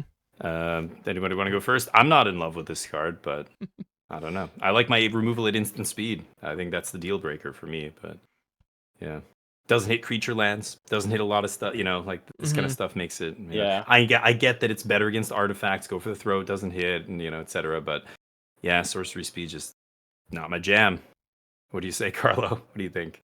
I know I've kind of said this about a couple cards tonight, and that is obviously you wouldn't play 4 of this card in your deck.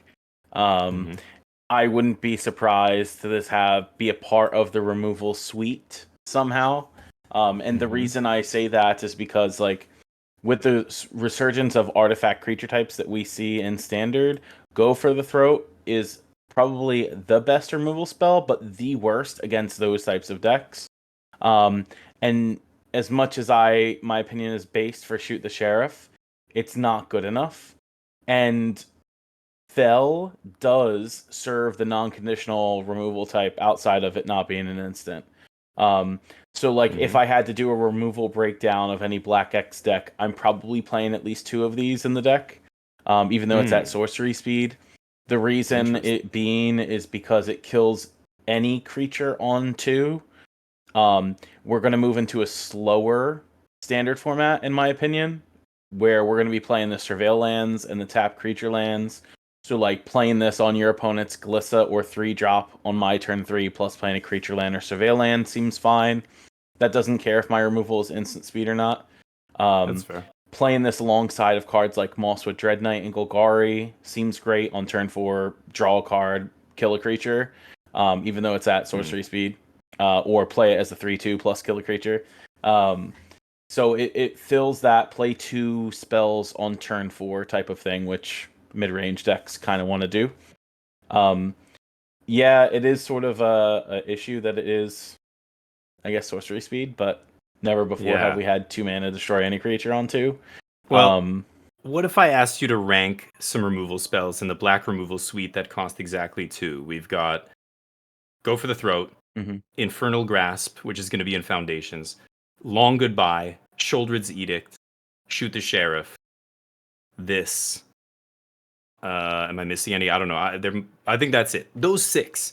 Yeah. If you had to rank these, like, where would you put Fell? I don't even see it in the top 3 there. Right? Well, nobody's Long playing... Goodbye just better, or Nobody's playing Infernal Grasp now. Right. Nobody's even playing. Yeah. So, I know. Right. And even though that is conditional, it's just lose 2 life. I think a large part of that is because we have Bitter Triumph, right? That's the other one I forgot. Yeah, Bitter Triumph. Yeah. So I mean, where do you rank Fel in these 6 primo black 2-mana removal spells? Like all of them are instant, except honestly, this. You probably can't be number this... 3. Really? I mean, I would put Go Mm. for the Throat and Bitter Triumph over this card. Okay. But I think you can play some mix of them in your deck. Yeah. You wouldn't, for example, play Fells in your sideboard. You would only ever play it in the main and board it out for what you think might be better removal in your sideboard. Sheoldred Edict is not very strong right now. I see most people only really playing that in the sideboard too. Doesn't see much play. If Standard gets slower, though, where we're only having 2 creatures out on the board at a time, then Sheoldred Edict becomes good again. And Sheoldred Edict has multiple modes on it. I still would put this at number 3. Second or third to Go for the Throat and Bitter Triumph. So that card's just too good. That card's amazing, but and especially if you're enabling graveyard shenanigans or whatever else. But but Fel, you'd have Fel above Long Goodbye and the Shoulder's Edict. You're right. Right now it's not amazing, but Shoot the Sheriff. I'd have it above Shoot the Sheriff. I'd probably rank it higher than Long Goodbye. Long Goodbye, I'd rather have as a sideboard card because it's only good against the cheaper decks. Long Goodbye also is only really good against Esper midrange, and that deck doesn't exist post-rotation. Long Goodbye is not great against most mid-range decks outside of Esper, but Esper's gone. Yeah, I mean, I like that it hits. It hits all the creature lands and everything else. That's good. That's my big knock against this card. Just not being able to hit creature lands feels really bad. Especially you're gonna play against Golgari and wish this was anything but Fel. You know what I mean? Any of those other cards except Fel, it would be better than this. Like that's one deck, granted. Yeah. And Sheoldred's Edict, Boros aggro, I think is the main reason Sheoldred's Edict is just not seeing play. Like the best aggro deck in the format doesn't care about it. But some of those other ones, like Long Goodbye, you're absolutely right. Esper is the best deck that but even against Dimir Tempo and stuff, which is the successor to Esper, just not being able to be countered or not caring about ward is also relevant. I don't know. And the instant speed, I don't know. This one for me is like 4th or 5th, but I think I like your idea of mixing the removal, and I think the best decks always do that, right? Especially the more controlling and mid-range decks. They have a removal suite of different things to hit different stuff. Maybe this is part of it. I could see that. It is just the cleanest, kind of, easiest, don't have to worry about anything. Right. But if you're a tap-out deck, Em, what do you think? I love this discussion, and I love that this card exists. I got to be honest with you guys. I have no intention of playing this in any of my standard decks because Damien, it sounds like you and I are kind of on the same page. I think the fact that its sorcery speed is killing it for me. That said, in limited, this is gonna freaking rule. And I think as like a starter deck tool to really teach the value of instant speed, this is going to be fantastic because it's going to overperform in a lot of like starter deck kind of situations, and people are going to see how good it is. And I think identifying why Go for the Throat is better than this is going to be a really cool learning tool to keep people engaged in the game. So I love that it exists. I like this card a lot. I will be surprised if I'm making room for it in any of my standard builds moving forward. Yeah, I think it's a good evergreen card. They should put it in foundations and just have it 100%. Be like always a card. So removal is never worse than this. Like this is the baseline or whatever. This is just and this is better than a lot of other removal too, half the time, sure. But it's just like so many options now. I don't know. I think that's if this can take Murder's place as like one of the go-to, or like this and Murder in the same, in starter decks and stuff, I'm all for it. Because you're always trading up. Like you're almost always trading up on mana with this, which is great. Like 2 mana to kill anything is just awesome, right? Like, and if the fail case on this really just meant that like, I have to take one Sheoldred trigger because I can't fire it on my upkeep. Oh no, like that's not the end of the world, right? Like that's fine. Anyway, so maybe you'll see cool some design. We'll see. Cool design, and honestly, I would also be more than happy to be wrong on that one if it ends up overperforming and being part of a competitive deck. I love killing creatures. Yeah, I mean, the more stuff we have to kill creatures, the better. When you gotta kill a creature, and when you just need to kill a creature, being able to do so without any restriction could be really good. For 2 I'm also just grateful in general that they made this card uncommon and not at rare. So that way folks don't have to worry about wasting rare wild cards on that type of a removal spell. Goodness. Like Hero's Downfall back in the day. Oh, it drove me crazy. Yeah. Speaking of good uncommons, so that's kind of our kill spell version of the 2 mana good uncommon. They also gave us a 2 mana counter spell in this set that I think has the potential to be pretty good. Long River's Pull. It shows a frog having a terrible day in that art. It is an instant for blue with gift a card. Counter target creature spell. If the gift was promised, instead, counter target spell. This can be 2 mana, counter a spell. I will defer to Damien first, because Damien is the resident control guru.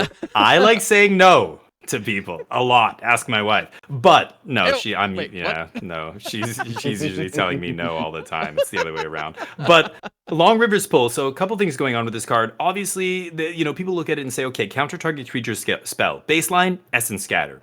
Essence Scatter's fine. Essence Scatter's an acceptably, playable card. However, it's been in Standard for a long time. Doesn't see any play. Nobody wants to play Essence Scatter, and it's easier to cast than this. If the gift was promised, instead counter target spell. Okay, so now it's a 2-mana hard counter, which we also have in Standard, that requires hoops, Disruption Protocol. We've had spells like this that cost 2 mana. Essence, there's another one that only hits creatures, but hard counter like this. Gifting them, can I just gift them a fish? If I could gift them a fish, this would be great. But gifting them a card, the best comparison I can draw to this is Arcane Denial, which saw a lot of play back in Standard back in the day. But there's some big differences here. First of all, Arcane Denial was way easy. Just 1 blue, 1 colorless versus this is night and day difference in a control deck when you need to counter something on turn 2 and you're on the draw and they're playing a 3-drop and you've got to counter it. Double blue sucks. But Arcane Denial, you would give them a bunch of cards. That said, that was a different time. That was a long time ago. Oh, yeah. And the state of Magic now, 2 mana to Essence Scatter is not good enough. We already have a better Essence Scatter that's easier to cast that doesn't see any play in Standard. And so you get, a 3 mana counter. I mean, maybe if we had no other good counters in Standard right now, I could see it. But we have No More Lies, which is way better than this on 2. And then 3 steps ahead, which is way better than this as a hard counter. So if I'm a blue deck, why am I going to ever play this? I would rather play Phantom Interference in a tempo deck. I would rather play, there's other options that are even better than this if I'm not, again, it's just easier to cast. Phantom Interference is my pick for my Dimir tempo deck, not this. So I don't know what deck. Giving them a card sucks. Giving them their card back? That is rough. Arcane Denial was great back in the day because it was in decks that would just win after that. It doesn't matter if they get another card draw next turn, they're not going to get another turn or whatever. Or they, the ease of, easier to cast, plus you had more card advantage, and the Magic was it was a different time, right? Different context. In today's context, in Standard, I don't think this is good enough. But I would be pleased to hear if you guys have differing opinions. I don't know. Do you think it's going to see some play? I don't know. Yeah. No, right? Are we all on the same page here? I think we're all on the same page on this one. The last time I saw Essence Scatter be good was specifically in the mono blue deck because they didn't have removal. Right. The thing is, if you're doing control where you have another color, if blue is only 1 supplemental color, whether you're in Dimir, whether you're in Azorius, I mean, you're going to have access to something that can remove a creature off the board. So countering creatures on the stack, ETBs are nuts these days, but even so... I'm in complete agreement. If a really intense, dedicated blue deck, like those old haughty Jin decks that were popular for a minute, this would be good in that kind of a deck. But those fell out of favor really hard, and I don't see them coming back. So no, with March gone and everything, Because you wouldn't mind giving them a card in that deck because you were drawing a ton of cards yourself, one card for them. Cards, But in a control deck, you can't be giving them another threat to play next turn. Then you just undid what you were trying. You were trying to stop them from playing threats. You're just letting them draw cards. They're going to draw more threats. This is not. I'd rather play Essence Scatter, but anyway. Yeah. So I don't know. Is there some kind of sideboard application for it? Maybe down the line at some point. I don't know, but If Unless there's some you want your creature opponents that you can counter that has hexproof, then all of a sudden, maybe, but or you can stop them from drawing. If they put Hull Breacher into Standard, now we're talking. Or Narset or something. But exactly. not anyway, as it's printed. Interesting design. But no. All right, next up we have another interesting design that we'll see if this is good. So for the common good base. So Yeah, base. And Carl, I had a sneaking suspicion when you were talking about doppelganger earlier. You'd appreciate this one. All right, so sorcery speed. It's XX green. Create X tokens that are copies of target token you control. Then tokens you control gain indestructible until your next turn. You gain 1 life for each token you control. XX. So we mentioned earlier doppelgang and all these different ways to make tokens and meteor tokens for Carlo. Roxanne. Again, how are you breaking it? I wouldn't play 4 of these in the deck, but I surely would play 2 of these in my doppelgang deck. It leads to better win conditions with the Roxanne meteorites. You make copies of them, they gain you life, they tap for 2 mana apiece. This also doesn't make the tokens enter the battlefield tapped. So if you're making X copies of meteorites, they're then all tapping for 2 mana for an additional spell you might cast. Gaining a life for each token you control. Probably not as relevant in that deck as opposed to like playing this in, I don't know, I guess a worse version of green-white tokens deck to make 1/1s and gain life. Yeah. What are we talking for numbers here? So let's say we're getting 5 mana for 2 tokens. Otherwise, it's 7 mana for 3. 3, right? 7 for 3, Okay. 9 for 4. 5 mana for 2 tokens at sorcery speed. Or 3 mana just to get 1, along with the other benefits. Or 3 mana to get 1. Yeah. That's fair. Yep. So doppelgang targets permanents, and it can also target your opponent's permanents. And it costs 2 plus X 3 times. So 5 mana gets you 1, 8 mana gets you 2, so on and so forth. And you'd think that card was unplayable, but it isn't, given the ramp that we have, and even that deck is like kind of safe post rotation. So the reason I say I would play like 2 in this deck is because it just helps enable. It gets you additional copies that is cheaper mana to copy the meteorites to do what you want your doppelgang to do in that particular build. I feel like, but isn't doppelgang just overshadowing this? Like, why are you playing this if you already have doppelgang in your deck? Aren't you just is cheaper? It ends up being cheaper to copy the tokens. Yeah. You could also just have like treasures out, and you could just make X. Well, I just hate that I already have to have one.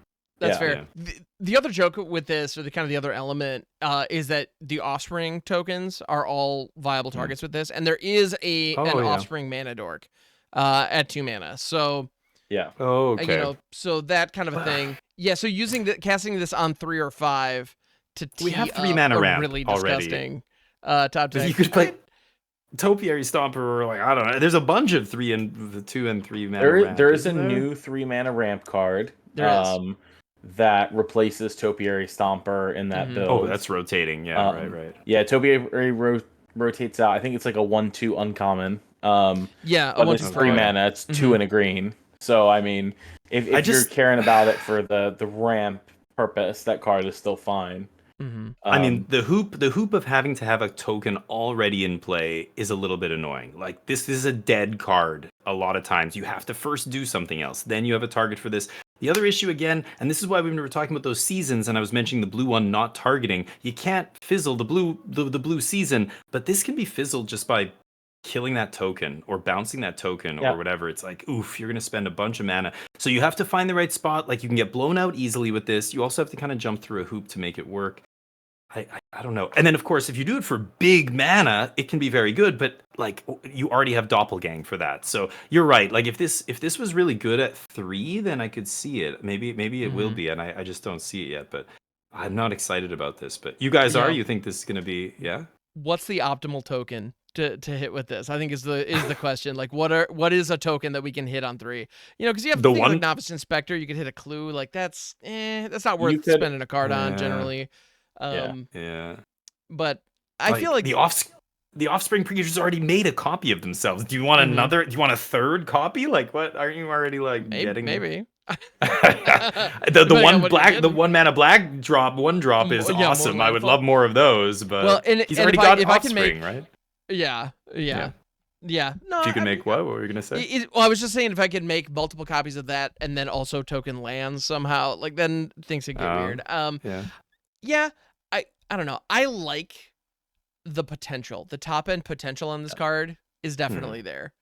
But all your criticisms about the hoops you need to jump through and how narrow the effect is, it applies.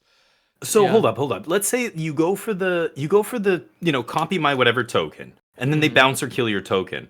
Does this does fizzle, or do you still get the indestructible thing? Does this just fizzle, or because it's the next sentence, it says then tokens you control get indestructible? But no, if you get rid of that target, it's gonna. If you get rid of the target, it fizzles. Yeah, because it only has one target. Yeah, it would need another target in order to. Yeah. I thought maybe if you still get like a 1 mana indestructible for all your tokens, okay, that's a powerful sorcery. But funnily enough, that's not gonna work.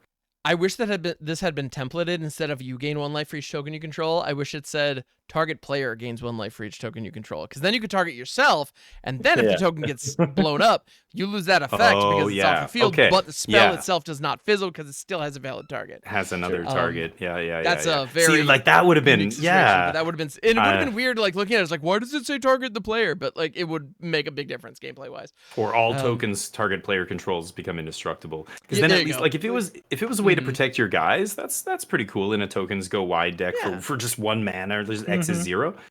But you can't do that. So it's got to be at least 3, and the thing you're targeting can't be killed in response. Well, right? Makes it precarious. If you have a token down, you could just pay 1, and you gain 1 life for each token you control, and all your token creatures gain indestructible. You can't do that. You still have to target a creature, and you would make 0 tokens.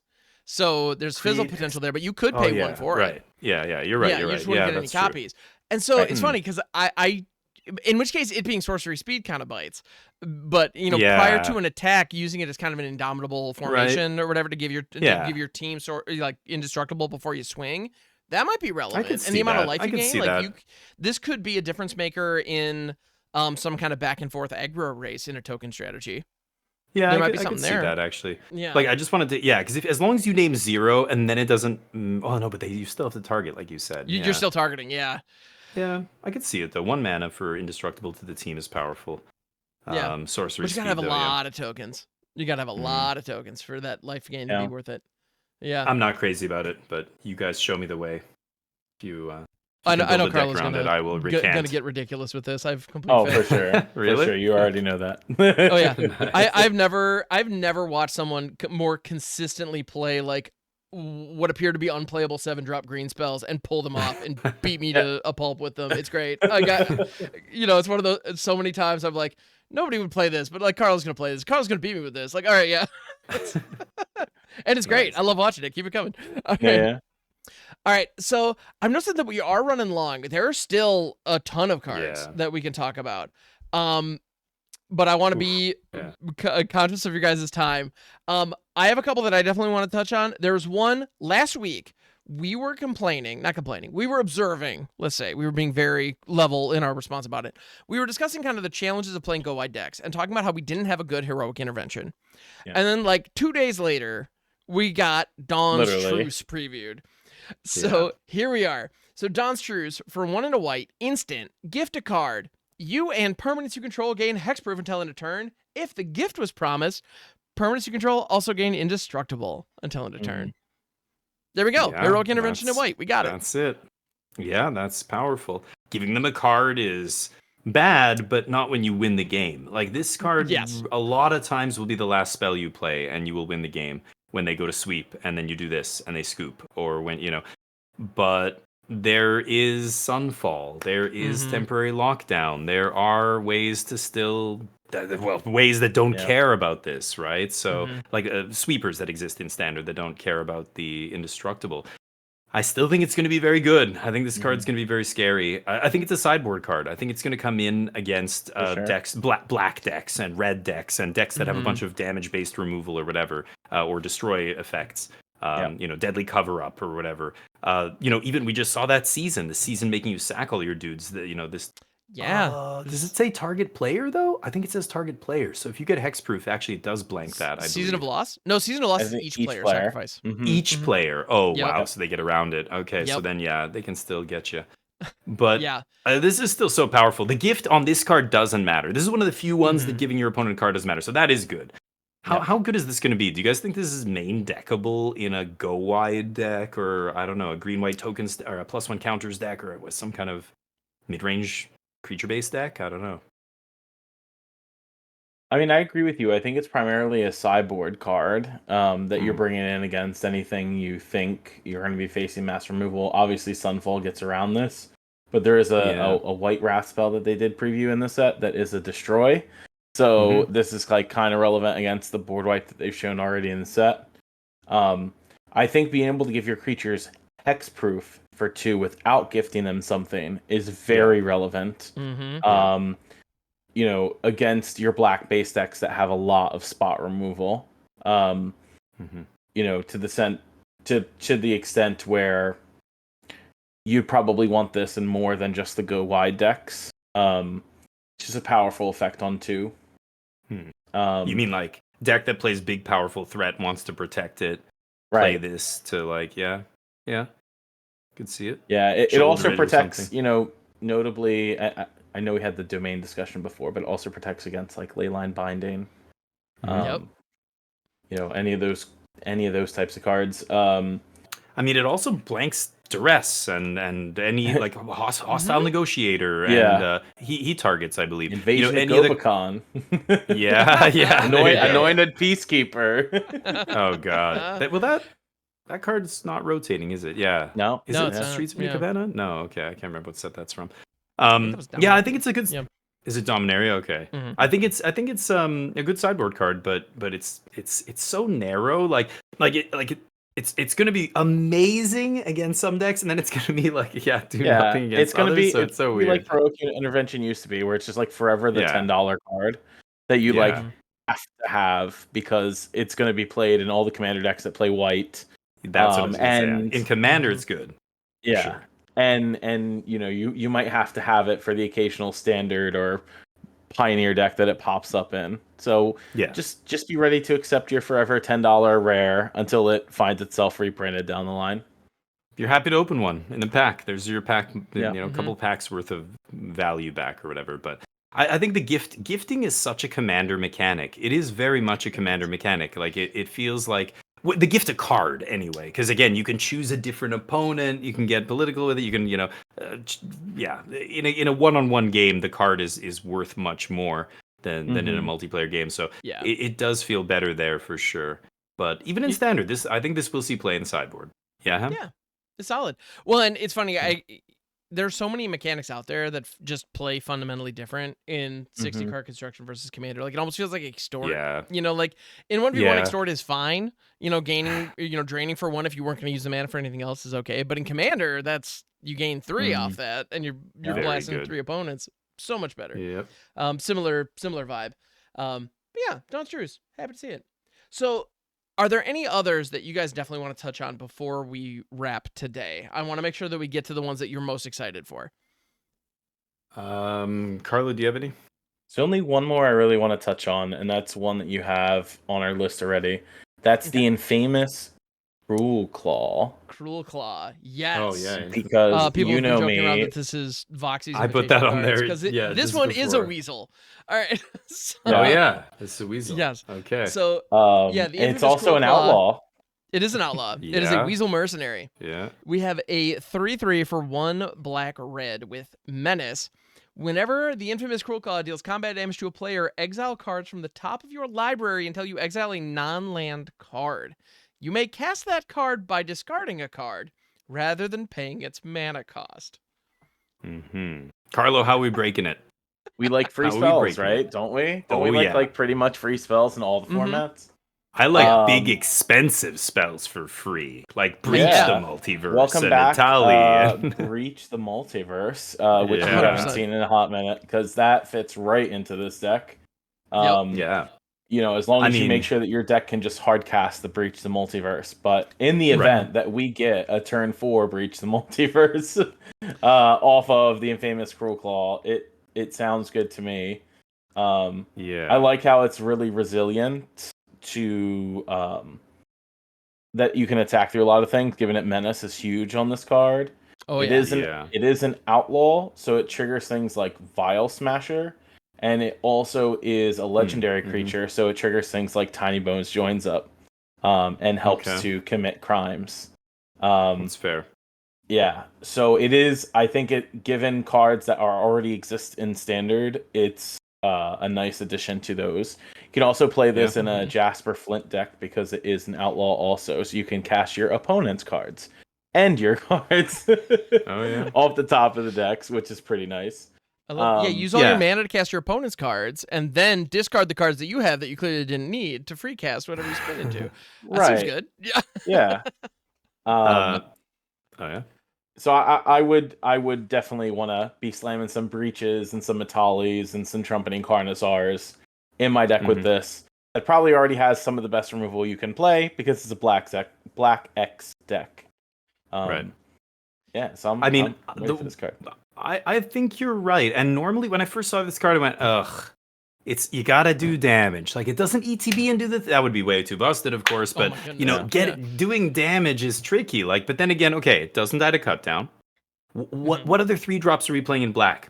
Gix. Gix is legendary, so that kind of cancels each other out. Gix doesn't have menace. Gix is still one of the best things to curve into on 3 and hit them. Now, Gix is better when you hit them with your 1-drop or your 2-drop, obviously, after playing Gix. Sure. This guy, you gotta untap, you gotta get him through. But you can set it up nicely. You play this guy on turn 3, and then turn 4, cast Insatiable Avarice for 3, put Atrax on top. Bam! Now I know I'm hitting the Breach or the Atrax or whatever, and then immediately slam it. Like, being able to play a 7-drop card on turn 4 is powerful enough that I think, and being able to set it up with things like Avarice, this combos well with double strike cards, or, I mean, if you can double strike this guy, and then cast 14 mana, or if you get lucky enough, or even just 10 mana worth of spells, like on turn 4, that's extremely powerful. Not to mention, like, I love the fact that the cheating part, like the cheating the spell into play, requires you to not spend any mana. So you're always going to have cards in your hand, and anything in your hand is going to be worse than a 7-drop for free out of your deck. So it doesn't matter what you discard, so it's always going to, do some crazy thing. Inti, remember, all the cards it exiles off this do not go back in your deck. So Inti can play the lands off this or other spells off this, because again, you're not spending the mana that turn to cast the free card. So you still have mana up to do other stuff. So I like Inti into this curve, or Avarice on the turn you swing with this. I was thinking even more broken, like, what about an Oops All Lands deck where you're just like, play this, put all the lands into exile, and then somehow win with, I don't know, Thassa's Oracle? Like, I don't even know. There's some, I'm sure there's some weird combo. Commander play over there. It's legendary. You can be your commander, and I guess so. Yeah. I feel like there's weird stuff you can do that I'm not even, like, I'm not good enough at deck building to, like, think about the shell, but that weird effect, like, bzzz, like go burr until you hit a spell, like, that can do really crazy stuff in the right deck. We'll see. It's a cascade style effect, right? It's right, but it's like Cascade Infinite, right? Because it's just any non-land you find. Also, the other call out that I want to make with this is the seasons that we talked about at the top. The criticism that we had with those was, how often do you want a 5-drop in these colors? Or how often do you want to be casting a 5-drop? It's like, well, if my Weasel is free casting my 5-drop, I do want that 5-drop. So it's that's those been the all dice look thing. a lot more reasonable. Yeah.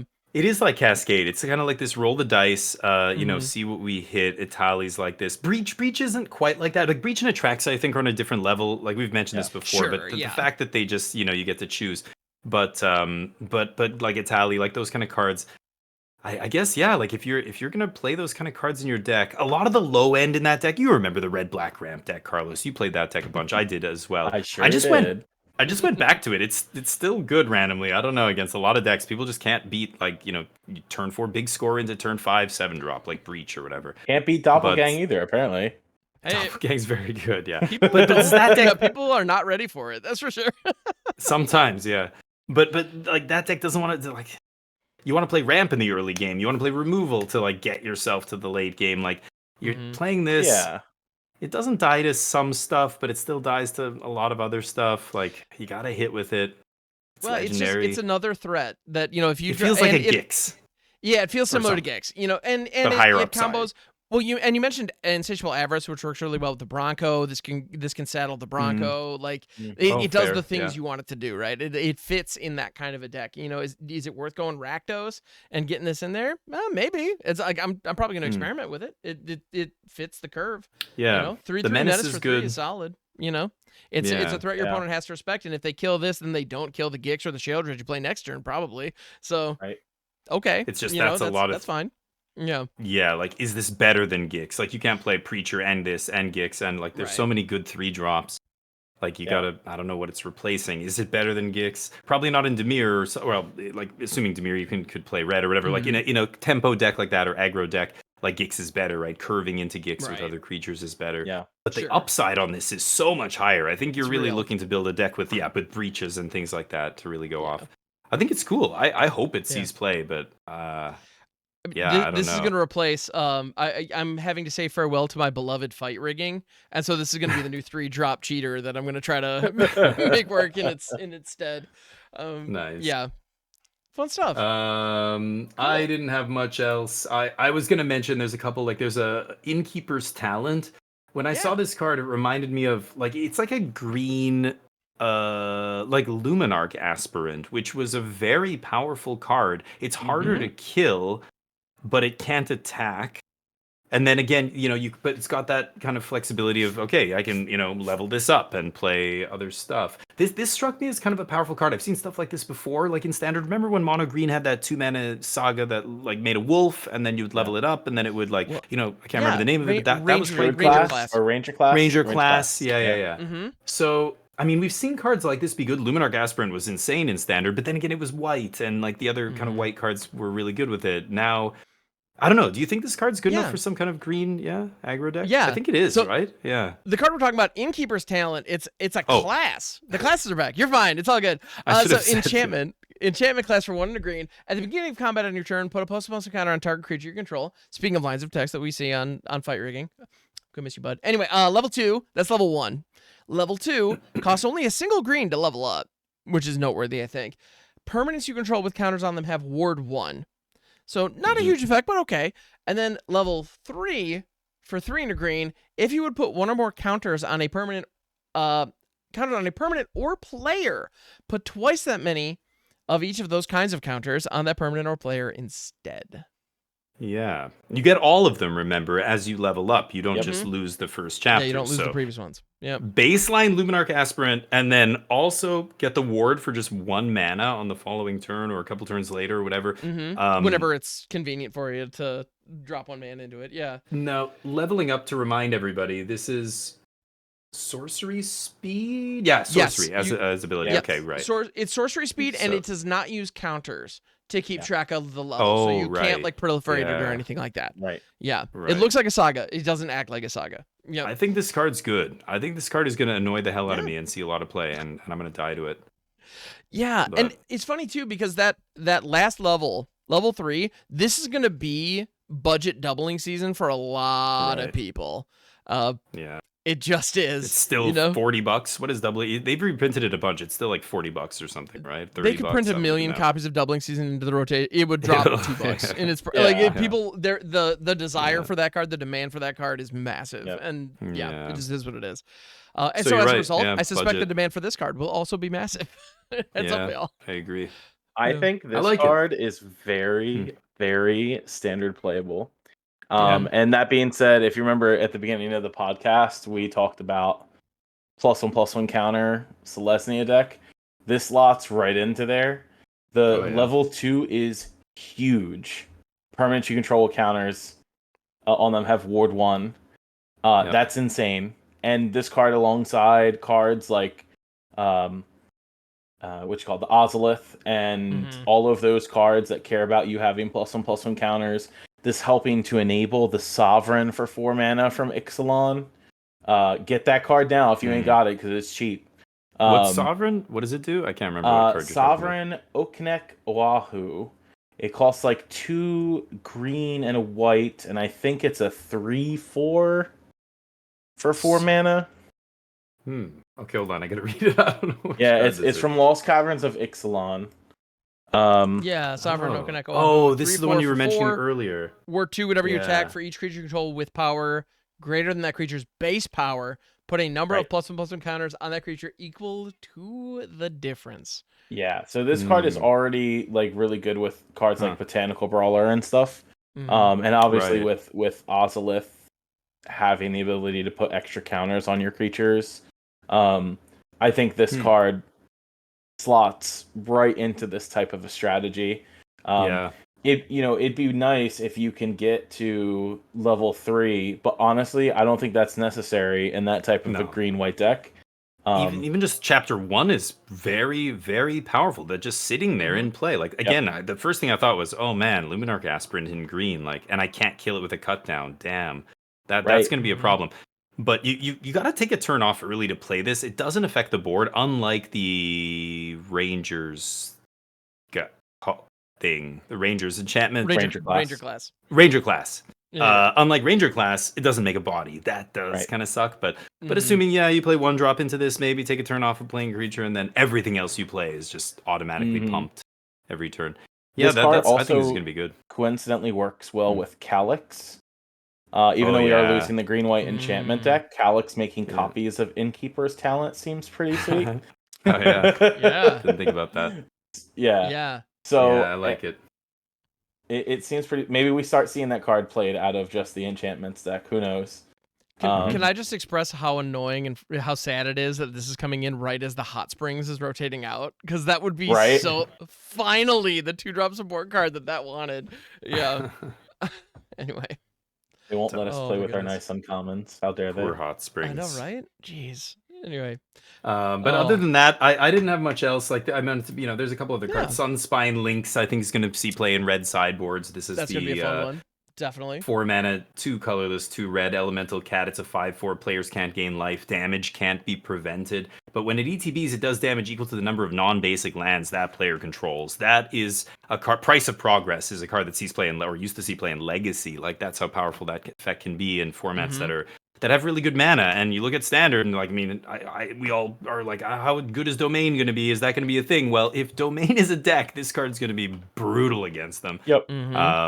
Even just the static abilities, like can't gain life, damage can't be prevented, is a pain in the ass. Like the last card we saw that was really good like this, Ferocidon, got banned in Standard. I don't know if, I don't even think that said damage can't be prevented. It just said players can't gain life or something, I recall. Yeah. But yeah, anyway, I think this card's going to be solid in red sideboards. I just wanted to mention 100%. that. Well, we're talking about Domain. Like, if Domain survives, it's going to be the cornucopia variant, which is gaining life, and this just says knock all of that off. Yes. Yeah. You could also play this. If you, even if you wanted to play this in the main and just play like a generic ramp deck with mostly basics in your deck. I like this card being saddled on Calamity for the ETB effect. God. Yeah. Gross. I like this. This card can also be doppelganged if we wanted to talk about that. This card can also find itself in the sideboard in Pioneer to help combat the Amalia deck that gains infinite life no more. So I like that there are multiple applications of this card, and it's fair at 5/4. Yep. Yeah. Agreed. And 4 manas. Yeah, it's funny. I see damage can't be prevented, and the first thing I think of is actually the One Ring as well. So any historic players out there, like, I don't know if it's gonna 4 mana is a lot for Timeless, but Timeless or Modern, it's probably just too expensive. But at the same time, I don't know, coming out of the sideboards maybe to shut that down. I don't know. It has all the right. It's checking all the right boxes. Yeah. That's gonna see play for sure. In sideboards maybe, but we're gonna see play in competitive constructed. Yeah. Was there anything else that you think might squeak into a competitive Standard deck? Come Bloomburrow. Oddly enough, there is. So actually, the board wipe got mentioned. It's Starfall Invocation. We can just glance at that for a second. Destroy all creatures. If the gift was promised, the gift being a card. Return a creature card put into your graveyard this way to the battlefield under your control. Right. So if we have in a deck where we're running a Trax or a Tali, destroy everything except I want to get this ETB again. Sure, you can draw a card. Have fun. Yeah, it's pretty good. I think it's great. Again, not a card you're going to be seeing like 4 of played. No. The control decks can probably run like 2 of these, but Sunfall right now is still king on 5. As a generic sweeper, Sunfall still. And giving them a card. The thing that this card does that Sunfall also does is it gives you something after the Wrath In this case, if you gift your opponent a card. Whereas Sunfall doesn't give your opponent anything, and you still get something post Wrath. So Sunfall is going to be a good staple. I mean, that ain't going nowhere. I think I could see this. I think the best application is in a deck that is playing Atraxa. I think if I'm ramping, because that deck already wants to play sweepers, and then if I get to get my Atraxa back and get another trigger, hey, you can have a gift. I don't mind. I'm gonna get 7 gifts. Exactly that.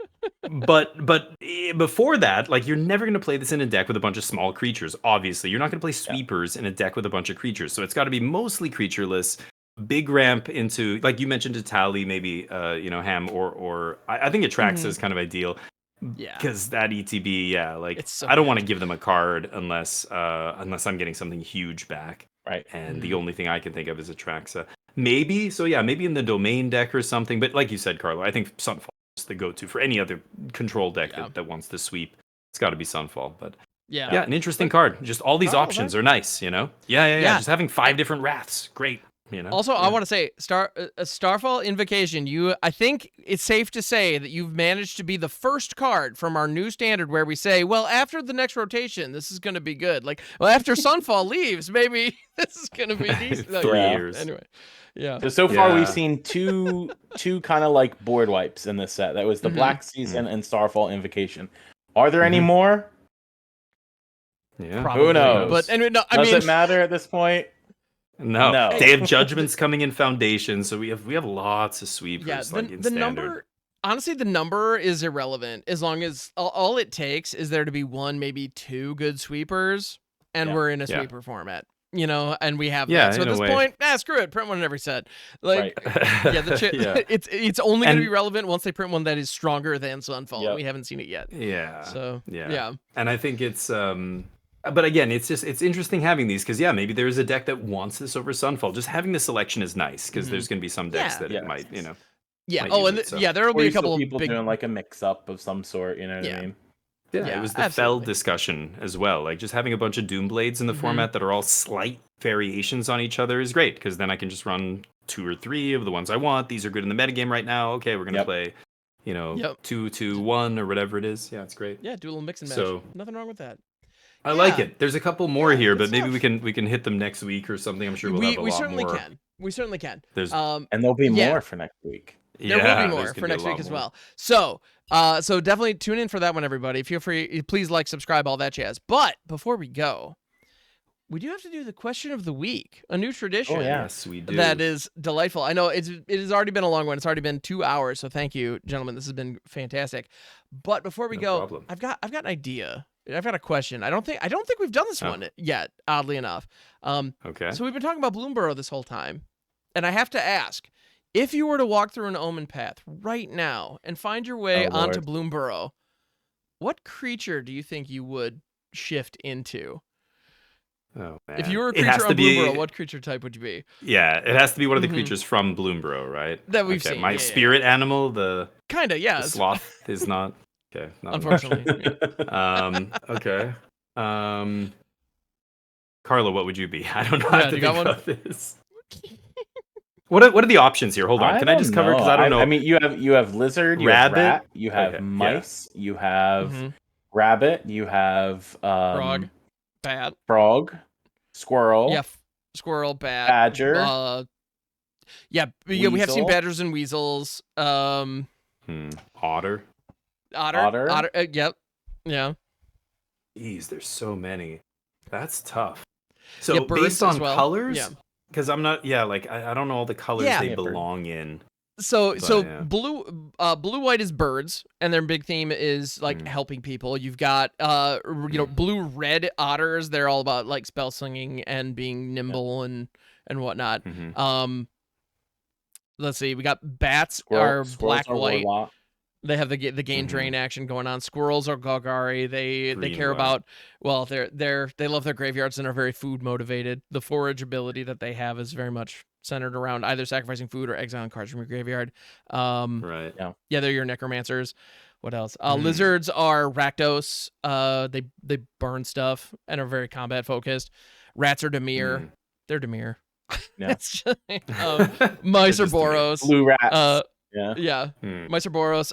Rabbits are Selesnya. They're very, Yeah. Protection. Oh man, that's They're a tough one. The wholesome ones. Yep. What are weasels? Weasels actually aren't one of the none of the lands reference weasels. Cruel Claw is one character who happens to be a weasel. And Row's a weasel. Row's an otter. Right? Or no. Row's an otter. What am I saying? Yeah, right. We got that. Yep. Yeah, we fixed. Yeah. So wow. I came to the conclusion a while ago that I would probably shift into a rabbit. I'm thinking I would either be a rabbit or a bird, because they are all about like helping others, helping each other. And like I do have a soft spot for birds. Like, Azorius birds is like one of my favorite archetypes.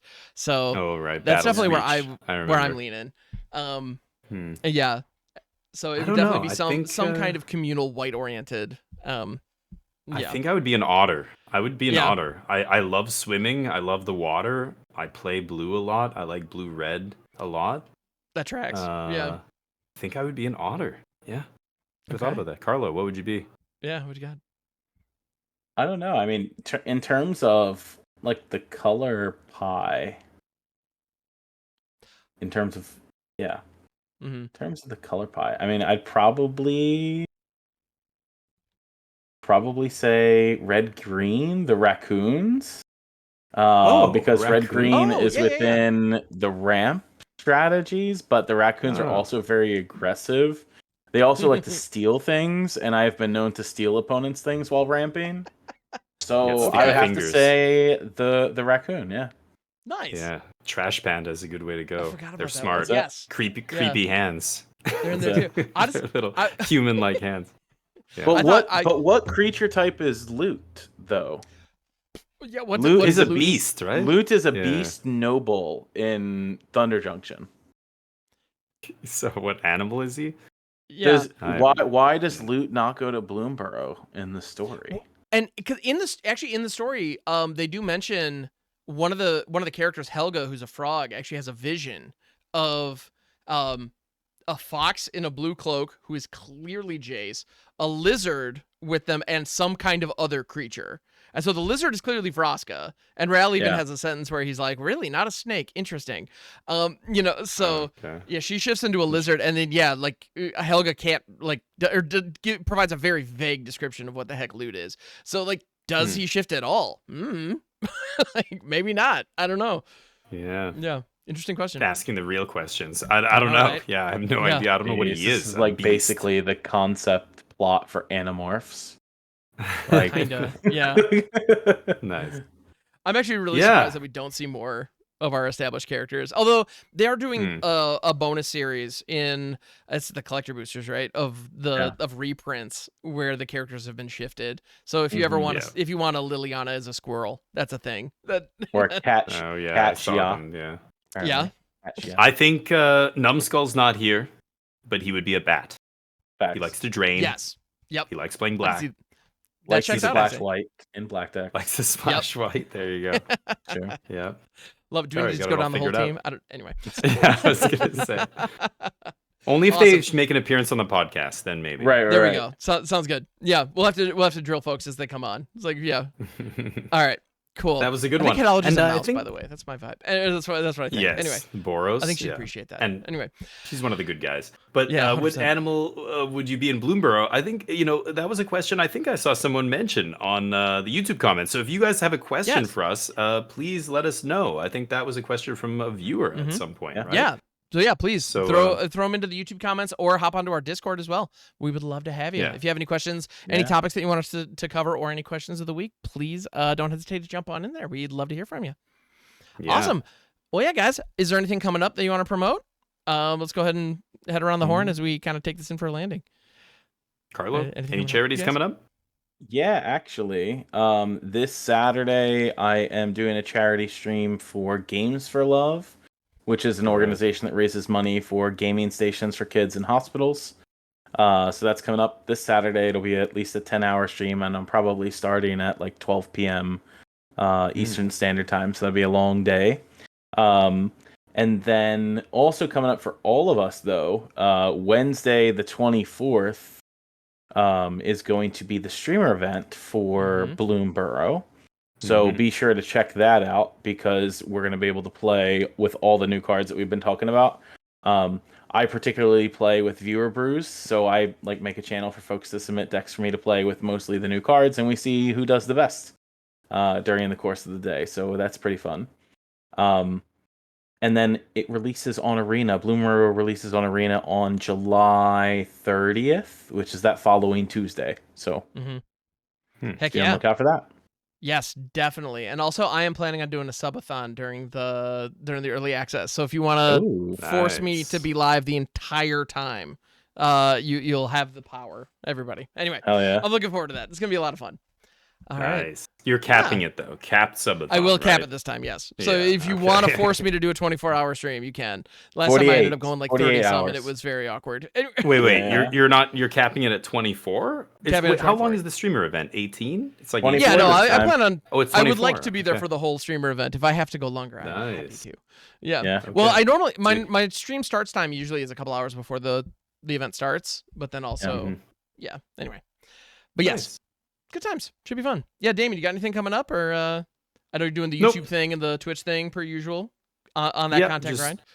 Going to be streaming every day. Going to be playing a lot of limited when the set drops. I think this week is going to be Arena Cube, so we're going to be doing a lot of Cube draft. Going to be basically doing a bunch of limited over the next couple of weeks. So I imagine I'll have half the people in my channel that I normally do. I think most people who want to see limited watch limited only streamers, but I'll still be doing it. I love limited, so I'll be grinding it for sure. Oh, but it's a blast. Honestly, I don't know. Well, I wish it got better numbers because there are folks who specialize in it who are out there who. I just wish people played everything. Like it's like people only want to play the one thing, and it's like. Anyway, I think if you play Magic, you really should. Even if you've not drafted or played sealed before, like you should learn how to play limited. I know so many constructed players who are just like, limited, and vice versa. It's like I don't know why people choose to only play one style of Magic. It's so weird to me. I don't know. You don't have to play all the formats, but limited and constructed are like you have to play both of those. We're all already Magic players. We've niched down enough. Do we need to niche down further? Right. Anyway, Anyway, how about you? Or Ham, just early access? Something else coming up? Doing the early access thing, doing all the streaming things. I'm on all the places. Yeah. Anyway, but yes, thank you, gentlemen. Cool. I definitely appreciate it. Links are also in the description. Please like, subscribe, do all the things. And we will catch you on the next one, everybody. Thanks for listening. Later. See you later. Bye. Board wipes. More board wipes.